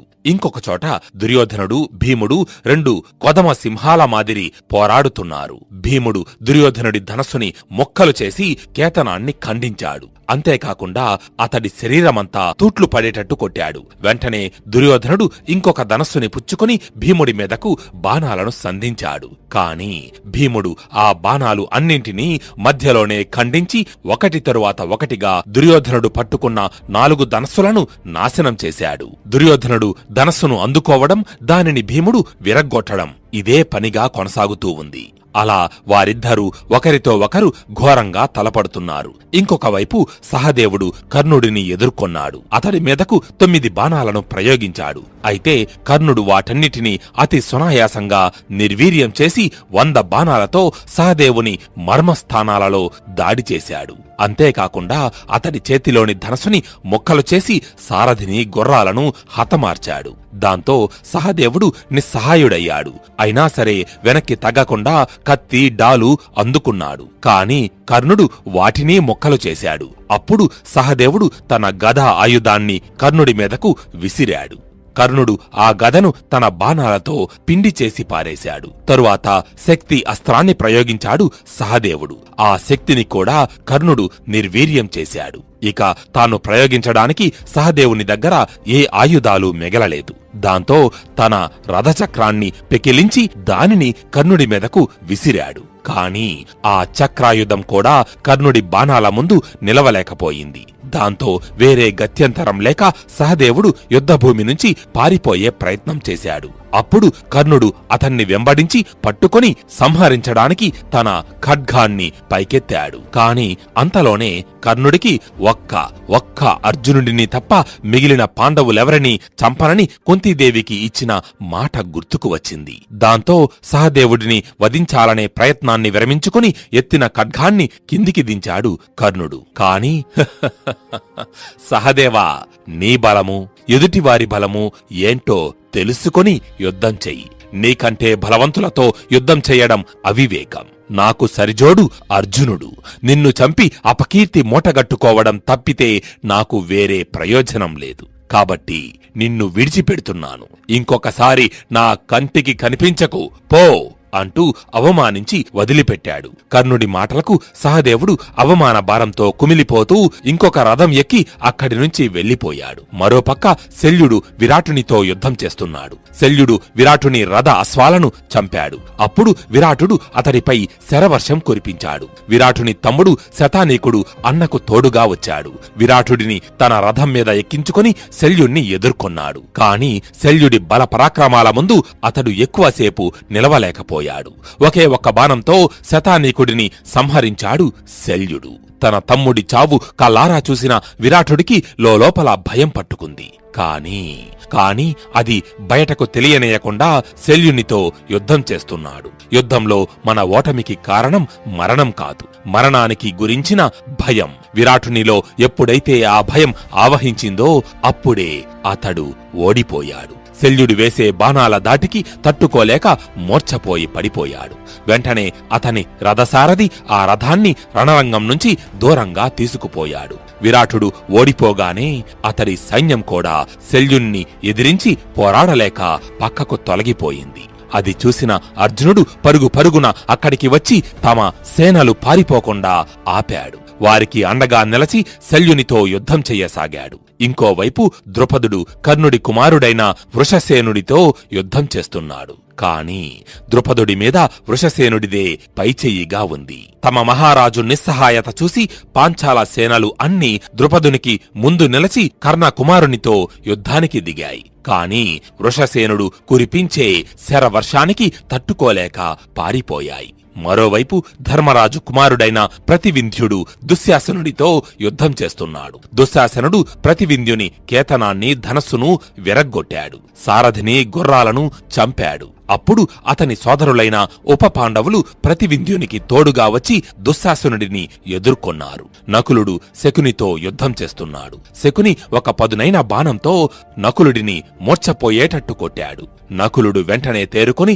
తిరిగి శకుని మీద బాణాలను ప్రయోగించి అతడి రథకేతనాన్ని ధనస్సును నాశనం చేశాడు. మరికొన్ని సూదిలాంటి బాణాలను శకుని తొడలలోకి దింపి అతడిని కదలకుండా చేశాడు. ఇక నకులుడితో యుద్ధం చేయలేక శకుని తన రథాన్ని వేరే దిక్కుకి పోనించి పారిపోయాడు. కృపాచార్యుడు శిఖండితో యుద్ధం చేస్తున్నాడు. శిఖండి కృపాచార్యుని చేతిలోని విల్లును విరగ్గొట్టాడు. అప్పుడు వెంటనే ఆయన మరొక ధనస్సుని అందుకుని శిఖండి మీదకు శక్తి ఆయుధాన్ని ప్రయోగించాడు. కాని శిఖండి దానిని నిర్వీర్యం చేశాడు. అయితే అంతలోనే కృపుడు మరొక దృఢమైన బాణంతో అతడి గుండెల మీద కొట్టాడు. ఆ దెబ్బకు శిఖండి లేవలేని విధంగా రథం పైన పడిపోయాడు. అప్పుడు కృపాచార్యుడు అతన్ని చంపుదామని మరొక బాణం ప్రయోగించగా ఇంతలోనే పాంచాల వీరులు శిఖండికి అడ్డువచ్చి కృపాచార్యునితో యుద్ధానికి దిగారు. రథసారథి శిఖండి రథాన్ని అక్కడి నుంచి పక్కకు తప్పించాడు. కాగడాల వెలుగులో ఆనాటి యుద్ధం ఎంతో రసవత్తరంగా కొనసాగింది. దృష్టద్యుమ్నుడు ద్రోణాచార్యుని మీదకు 5 బాణాలను సంధించాడు. కాని ద్రోణుడు వాటి నుంచి తప్పించుకుని తిరిగి అతడి చేతిలోని ధనస్సుని విరగ్గొట్టాడు. అప్పుడు వెంటనే దృష్టద్యుమ్నుడు మరొక ధనస్సుని తీసుకుని ద్రోణుడిపై అగ్ని బాణాన్ని సంధించాడు. అది చూసిన కర్ణుడు తన బాణాలతో ఆ అగ్ని బాణాన్ని మధ్యలోనే నాశనం చేశాడు. ఇంతలో దుర్యోధనుడు, దుశ్శాసనుడు, శల్యుడు కూడా అక్కడికి వచ్చి చేరారు. వారందరితో దృష్టద్యుమ్నుడు ఒంటరిగా యుద్ధం చేస్తున్నాడు. అదే సమయంలో ద్రుమసేనుడు అనే వీరుడు కర్ణుడి మీదకు వచ్చాడు. కాని కర్ణుడు ఒకే ఒక్క బాణంతో అతడిని అంతమొందించాడు. అది చూసి దృష్టద్యుమ్నుడు కోపంతో ఊగిపోయాడు. ఒక పదునైన బాణంతో కర్ణుడి విల్లు విరిచాడు. అప్పుడు కర్ణుడు వెంటనే వేరొక విల్లు తీసుకుని దృష్టద్యుమ్నుడిని ఎదుర్కొన్నాడు. ఇంతలో సాత్యకి దృష్టద్యుమ్నుడికి సాయంగా వచ్చి కర్ణుడితో తలపడ్డాడు. అది చూసిన కర్ణుడి కుమారుడు వృషసేనుడు తన బాణాలను సాత్యకి మీదకు మరలించాడు. అప్పుడు సాత్యకి ఒకే ఒక్క బాణంతో వృషసేనుణ్ణి మూర్ఛపోయేటట్టు కొట్టాడు. అది చూసి కర్ణుడు తన కుమారుడు మరణించాడని అనుకుని ఎంతగానో బాధపడ్డాడు. సాత్యకి మీద కోపంతో ఒక్కసారిగా అతడి మీద శరవర్షం కురిపించాడు. ఇంతలో వృషసేనుడు మూర్ఛ నుంచి తేరుకున్నాడు. మరలా తన తండ్రితో కలిసి సాత్యకిని ఎదుర్కొన్నాడు. వృషసేనుడు తిరిగి లేవడంతో అతడు చావలేదని తెలిసి కర్ణుడు మరెంతగానో సంతోషించాడు. ఒక్కసారిగా విజృంభించి పాండవ సేనల మీద పడ్డాడు. తన అస్త్ర శస్త్రాలతో వారిని నాశనం చేయసాగాడు. దొరికిన వారిని దొరికినట్టు చంపుతున్నాడు. ఆ సమయంలో కర్ణుణ్ణి ఎదుర్కొనేవారే లేకపోయారు. అది చూసిన ధర్మరాజు అర్జునునితో, అర్జున, చూశావా కర్ణుని పరాక్రమం? ఈ అర్ధరాత్రిలో మధ్యందిన మార్తాండుని మాదిరి వెలిగిపోతున్నాడు. మనం ఊరుకుంటే ఈరోజే కర్ణుడు పాండవులను హతమార్చేటట్టు ఉన్నాడు. అతనిని ఆపే మార్గం ఆలోచించు అని అన్నాడు. అది విన్న అర్జునుడు శ్రీకృష్ణునితో, కృష్ణ, అన్న ధర్మజుడు మన సేనలు పారిపోవడం చూసి భయపడుతున్నారు. ఒక పక్క కర్ణుడు, మరో పక్క ద్రోణుడు మన సేనలను సర్వనాశనం చేస్తున్నారు. ముందు నేను కర్ణుణ్ణి ఎదుర్కొంటాను, తరువాత ద్రోణుని సంగతి చూద్దాం. మన రథాన్ని కర్ణుడి మీదకు పోనివ్వు అని అన్నాడు. అయితే దానికి శ్రీకృష్ణుడు, అర్జున, రాత్రి సమయంలో రాక్షసులకు బలం ఎక్కువ కదా, కాబట్టి నువ్వు ఘటోత్కచుణ్ణి కర్ణుడి మీదకు పంపు. అతడు మాయాయుద్ధంలో ప్రావీణ్యుడు. ఎంత శక్తివంతమైన అస్త్రాలైనా అతని మాయల ముందు పనిచేయవు. కాబట్టి ఘటోత్కచుడు కర్ణుణ్ణి ఎదుర్కొంటాడు. మనం ద్రోణుడి పని పడదాం అని అన్నాడు. అయితే కృష్ణుడు ఇలా చెప్పడం వెనుక ఒక కారణం ఉంది. అదేంటో తరువాత మీకే తెలుస్తుంది. కృష్ణుని సలహా మేరకు అర్జునుడు ఘటోత్కచుణ్ణి పిలిచాడు. ఘటోత్కచుడు వెంటనే అక్కడ ప్రత్యక్షమయ్యాడు. అప్పుడు అర్జునుడు, కుమారా ఘటోత్కచ, అటు చూడు, కర్ణుని ధాటికి నిలవలేక పాండవ సేనలు పారిపోతున్నాయి. నీవు నీ శౌర్య పరాక్రమాలతో వారికి అండగా నిలువు. కర్ణుడు రాత్రి యుద్ధంలో నీతో సమానంగా పోరాడలేడు. కాబట్టి నీవు అతన్ని ఎదుర్కొని నీ తండ్రుల పేరు నిలబెట్టు అని అన్నాడు. అది విన్న ఘటోత్కచుడు అర్జునుడికి, శ్రీకృష్ణుడికి నమస్కరించి కర్ణుడి మీదకు యుద్ధానికి వెళ్ళాడు. అయితే ఇంతలో జటాసురుని కుమారుడైన అలంబసుడు అనే రాక్షసుడు దుర్యోధనుడి వద్దకు వచ్చాడు. ఇంతకు ముందు భాగాలలో ఘటోత్కచుని చేతిలో మరణించిన అలంబసుడు బకాసురుని కుమారుడు. ఇప్పుడు వచ్చినది జటాసురుని కుమారుడు. అయితే అలంబసుడు దుర్యోధనుడితో, రారాజా దుర్యోధన, రాక్షసులమైన మాకు ఆ ఘటోత్కచునికి వ్యక్తిగత వైరం ఉంది. అతడు పాండవుల వైపు యుద్ధం చేస్తున్నాడని తెలిసి నేను మీ పక్షం వహించాను. మీరు అనుజ్ఞ ఇచ్చినచో ఇప్పుడే వాడిని సంహరిస్తాను అని అన్నాడు. అది విని దుర్యోధనుడు సంతోషంతో ఉబ్బితబ్బిబ్బయ్యాడు.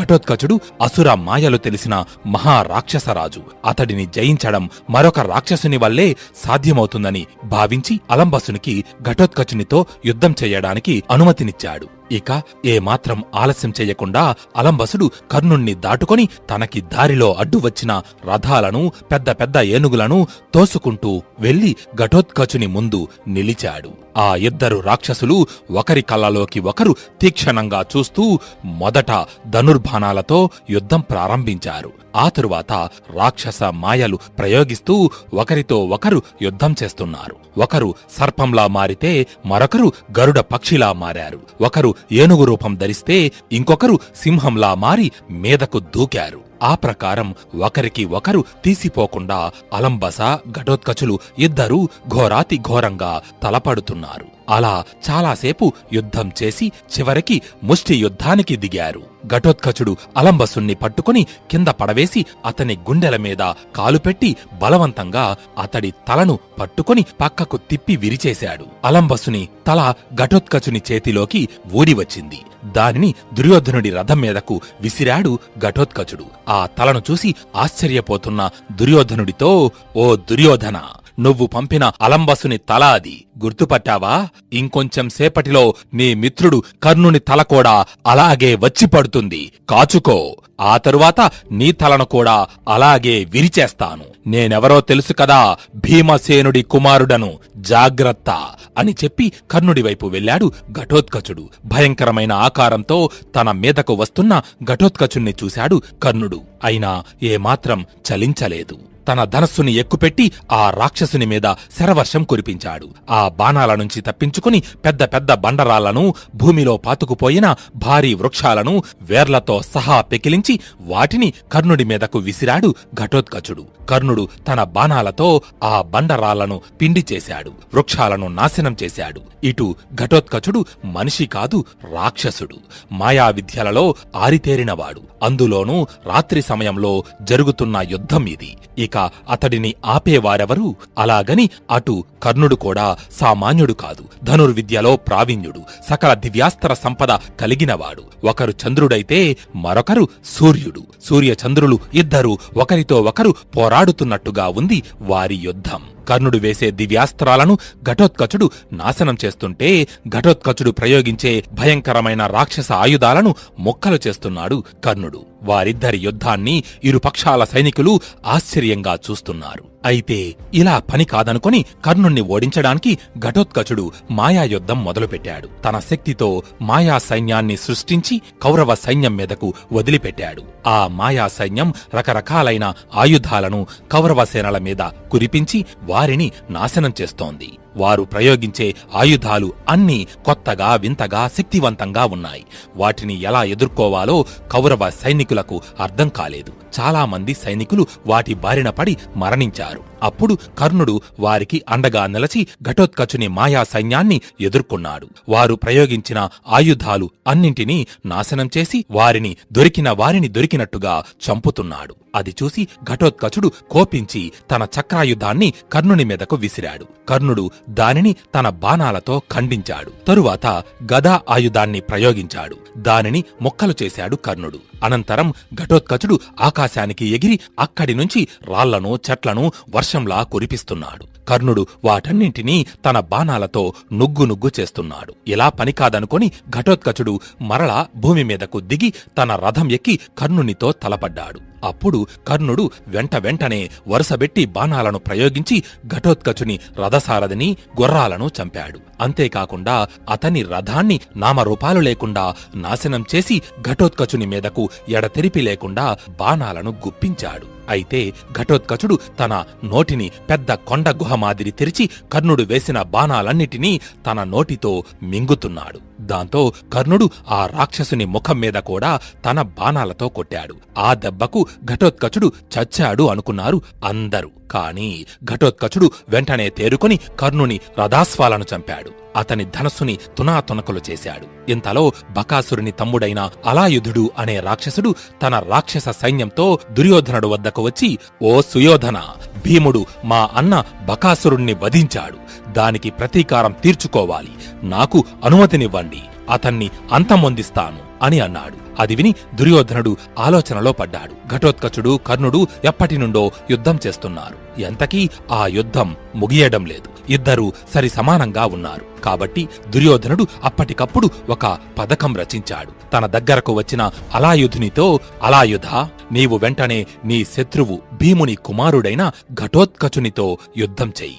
అతన్ని ఓడించు. ఆ తరువాత భీముని మీద, అతని అన్నదమ్ముల మీద ప్రతీకారం తీర్చుకో అని అన్నాడు. అది విని అలాయుధుడు సంతోషించి తన రాక్షస సైన్యంతో ఘటోత్కచుని మీదకు వెళ్లాడు. అది చూసిన భీమసేనుడు తన కుమారుడు ఘటోత్కచునికి సాయంగా వచ్చి అలాయుధుణ్ణి ఎదుర్కొన్నాడు. అప్పుడు అతని వెనుక ఉన్న రాక్షస సైన్యం భీముణ్ణి చుట్టుముట్టింది. అయితే భీముడు వారందరినీ అతి సునాయాసంగా సంహరించాడు. అప్పుడు అలాయుధుడు ఒక్కసారిగా భీముని మీదకు దూకి అతని చేతిలోని ధనస్సుని మొక్కలు చేశాడు. రథసారథిని, గుర్రాలను చంపాడు. అంతటా భీముడు తన గదను చేతబట్టుకుని అలాయుధుని మీదకు వెళ్లాడు. అది చూసి ఆ రాక్షసుడు కూడా తన గద తీసుకుని భీముడితో యుద్ధం చెయ్యసాగాడు. వారిద్దరి బల పరాక్రమాలకు, భయంకర పోరాటానికి ఆ గదలు పిండి అయిపోయాయి. దాంతో వారిద్దరూ చేతికి దొరికిన రథాలను, వాటి చక్రాలను ఒకరి మీదకు ఒకరు విసురుకుంటూ యుద్ధం చేస్తున్నారు. అక్కడే చచ్చిపడి ఉన్న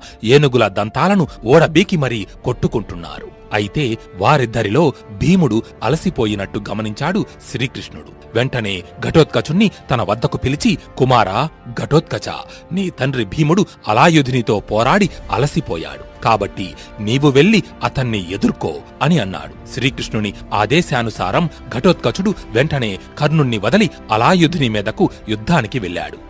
దాంతో కర్ణుడు కూడా ఘటోత్కచుణ్ణి విడిచి పాండవ సేనల మీద పడి వారిని చంపసాగాడు. తనతో యుద్ధానికి వచ్చిన ఘటోత్కచుని మీదకు పరిఘను విసిరాడు అలాయుధుడు. అది తగిలి ఘటోత్కచుడు ఒక్క క్షణం స్పృహ తప్పాడు. కాని మరలా వెంటనే తేరుకొని తన మాయాశక్తితో ఒక గదను సృష్టించి దానిని అలాయుధుని మీదకు ప్రయోగించాడు. ఆ గదా గాథానికి అతడి రథం, రథసారథి, ఆ రథానికి కట్టి ఉన్న గుర్రాలు అన్నీ నాశనమయ్యాయి. అప్పుడు అలాయుధుడు వెంటనే ఒక మేఘంలా మారిపోయాడు. ఆకాశం నుంచి నెత్తుటి వాన కురిపించాడు. అది చూసి పాండవ సైనికులు భయపడగా వెంటనే ఘటోత్కచుడు కూడా ఆకాశానికి ఎగిరి అలాయుధుని మాయలను తిప్పికొట్టాడు. తరువాత ఆ ఇద్దరు రాక్షస వీరులు మరలా భూమి మీదకు దిగి చెట్లను, పెద్ద పెద్ద బండరాళ్లను ఒకరి మీదకు ఒకరు విసురుకుంటూ యుద్ధం చేస్తున్నారు. అంతలో అలాయుధుడు ఒక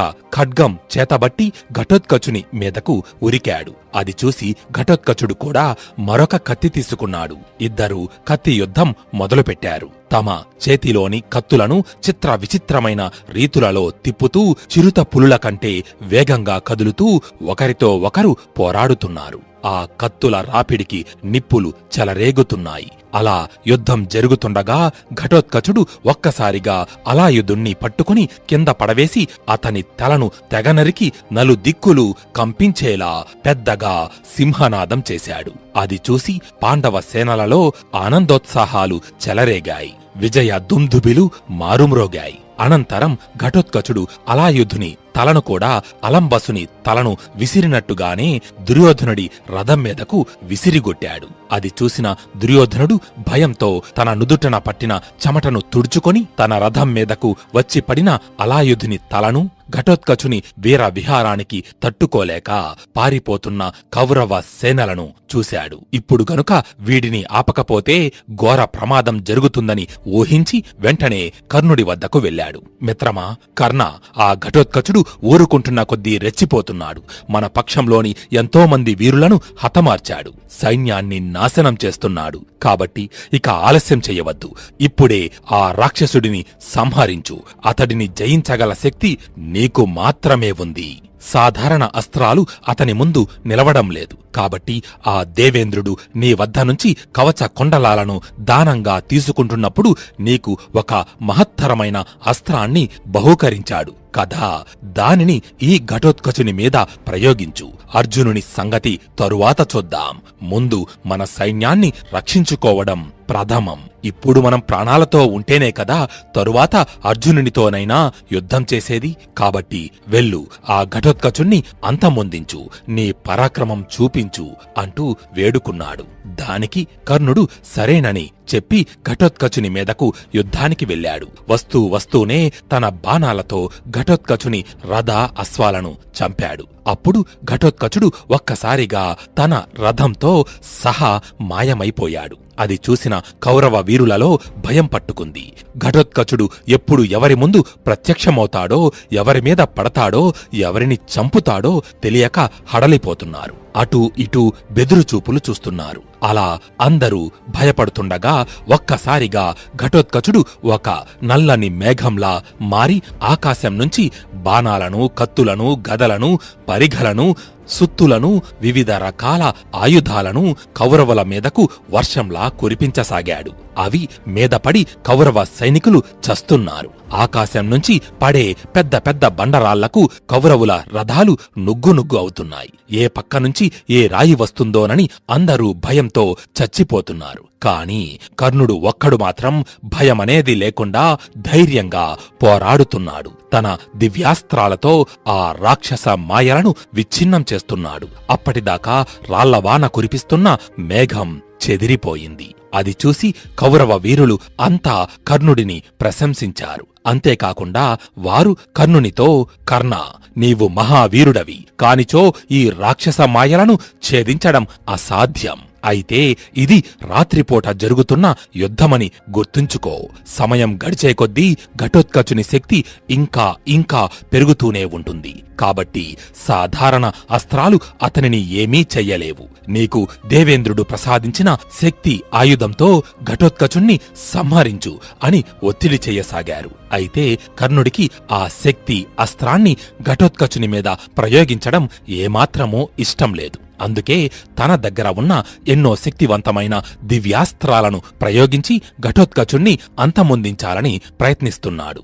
కాని అది వీలుపడటం లేదు. అయితే ఇంతలో ఘటోత్కచుడు ఒక్కసారిగా తన శరీరాన్ని ఆకాశాన్ని తాకేటంతటి భారీగా పెంచి కర్ణుడి మీదకు దూకాడు. తన గదతో కర్ణుడి రథాన్ని విరగ్గొట్టాడు. సారథిని గుర్రాలను సంహరించాడు. దాంతో కర్ణుడు ఎటువంటి సహాయం లేకుండా చేతిలో ఒక్క ధనస్సు పట్టుకుని ఒంటరిగా నేలమీద నిలబడి ఉన్నాడు. అప్పుడు అతన్ని చంపేందుకు ఘటోత్కచుడు తన గదను పైకెత్తాడు. ఇక ఘటోత్కచుని చేతిలో తనకు చావు తప్పదు అనుకున్నాడు కర్ణుడు. వేరే గత్యంతరం లేక తనకు దేవేంద్రుడు ప్రసాదించిన అమోఘమైన దివ్యాస్త్రం శక్తిని ఘటోత్కచుని మీద ప్రయోగించాలని నిశ్చయించుకున్నాడు. ఇంద్రదత్తమైన ఆ శక్తి అస్త్రం మహా భయంకరమైనది. దానిని ఎవరి మీదకైతే ప్రయోగిస్తారో ఖచ్చితంగా వారిని చంపి తిరిగి దేవేంద్రుని వద్దకు వెళ్ళిపోతుంది. అందుకే దానిని అర్జునుడిని చంపడం కోసం అట్టిపెట్టాడు కర్ణుడు. కాని ఇప్పుడు దానిని ఘటోత్కచునిపై ప్రయోగించక తప్పని పరిస్థితి ఏర్పడింది. ఇక వేరే మార్గం లేక కర్ణుడు తన మనసులో ఇంద్రుణ్ణి స్మరించి ఘటోత్కచుణ్ణి లక్ష్యంగా చేసి ఆ శక్తి అస్త్రాన్ని అతని మీదకు ప్రయోగించాడు. నిప్పులు కక్కుతూ తన మీదకు దూసుకు వస్తున్న ఆ శక్తిని చూసి ఘటోత్కచుడు భయపడిపోయాడు. ఆ అస్త్రం ఘటోత్కచుని మాయాశక్తులన్నింటినీ హరించివేసింది. తరువాత ఆ రాక్షసుని గుండెలను చీల్చుకుంటూ అవతలి పక్కకు వెళ్ళిపోయింది. ఆ దెబ్బకు ఘటోత్కచుడు నేలమీద పడిపోయాడు. అతడి ప్రాణవాయువులు అనంత వాయువుల్లో కలసిపోయాయి. భీముని కుమారుడు, రాక్షసుల రారాజు, మహావీరుడైన ఘటోత్కచుడు కర్ణుని చేతిలో మరణించాడు. అది చూసి కౌరవ సేనలు ఆనందంతో హర్షధ్వానాలు చేశాయి. కౌరవ వీరులు సింహనాదాలు చేశారు. దుర్యోధనుడు పరుగు పరుగున వచ్చి కర్ణుణ్ణి గాఢంగా కౌగిలించుకుని ప్రశంసించాడు. ఘటోత్కచుని మరణానికి కౌరవులు ఇలా పండుగ చేసుకుంటూ ఉంటే మరోవైపు పాండవులు కన్నీరు మున్నీరుగా విలపిస్తున్నారు. నకుల, సహదేవులు, అర్జునుడు బాధతో బిగుసుకుపోయారు. ధర్మరాజు సరాసరి నేలమీద కూలబడ్డాడు. ఇక భీమసేనుడి దుఃఖానికైతే అంతేలేదు. అతడి కంటి నుంచి నీరు వరదలా పారుతూనే ఉంది. పాండవ సైనికులు అందరిలో నిరుత్సాహం ఆవహించింది. అలా పాండవ పక్షం అంతా శోక సముద్రంలో కొట్టుమిట్టాడుతుండగా శ్రీకృష్ణుని పెదవులు మాత్రం చిన్నగా విచ్చుకున్నాయి. ఘటోత్కచుని మరణాన్ని చూసి ఆనందిస్తున్నారాయన. అది చూసిన అర్జునుడు ఆశ్చర్యపోయాడు. వెంటనే శ్రీకృష్ణుడితో, కృష్ణ, ఏమిటి ఆ నవ్వు? అసలు ఇక్కడ ఏం జరుగుతోందో నీకు అర్థమవుతోందా? ఘటోత్కచుడు భీముని కుమారుడు మరణించాడు. అతడు మా అందరికి కూడా పుత్రుడు వంటివాడు, మన ఆప్తుడు, నీకు బంధువు కూడా. అటువంటివాడు మరణించి మేమందరం ఏడుస్తుంటే నువ్వు నవ్వుతున్నావా? ఇక చాలు, ఆపు. ఎవరైనా చూస్తే ఏమనుకుంటారు అని అన్నాడు అర్జునుడు. కృష్ణుడి ఆ వింత ప్రవర్తన ఏమిటో అర్థం కాక. అయినా కూడా కృష్ణుడు అంటూ అలాగే నవ్వుతున్నాడు. అప్పుడు ఆయన కళ్ళలోకి చూసిన అర్జునుడికి తెలివి వచ్చింది. ఇందులో ఏదో మర్మం దాగి ఉందని ఆలోచించి, కృష్ణ, ఓ పరంధామ, నీవు సామాన్యుడివి కావు, అన్నీ తెలిసినవాడివి. నీవు ఏం చేసినా దాని వెనుక ఏదో ఒక పరమార్థం దాగి ఉంటుంది. ఇప్పుడు కూడా నీ ఈ వింత ప్రవర్తన వెనుక ఏదో ఒక మహత్తరమైన కారణం ఉండే ఉంటుంది. అదేమిటో నాకు చెప్పండి అని ప్రార్థించాడు. మరి శ్రీకృష్ణుడు అర్జునునితో ఏమని పలికాడు? ఆ తరువాత కథేంటి తెలుసుకుందాం తరువాయి భాగంలో. జై ఘటోత్కచ, జై కర్ణ, జై జై శ్రీకృష్ణ, జై జై మహాభారత్.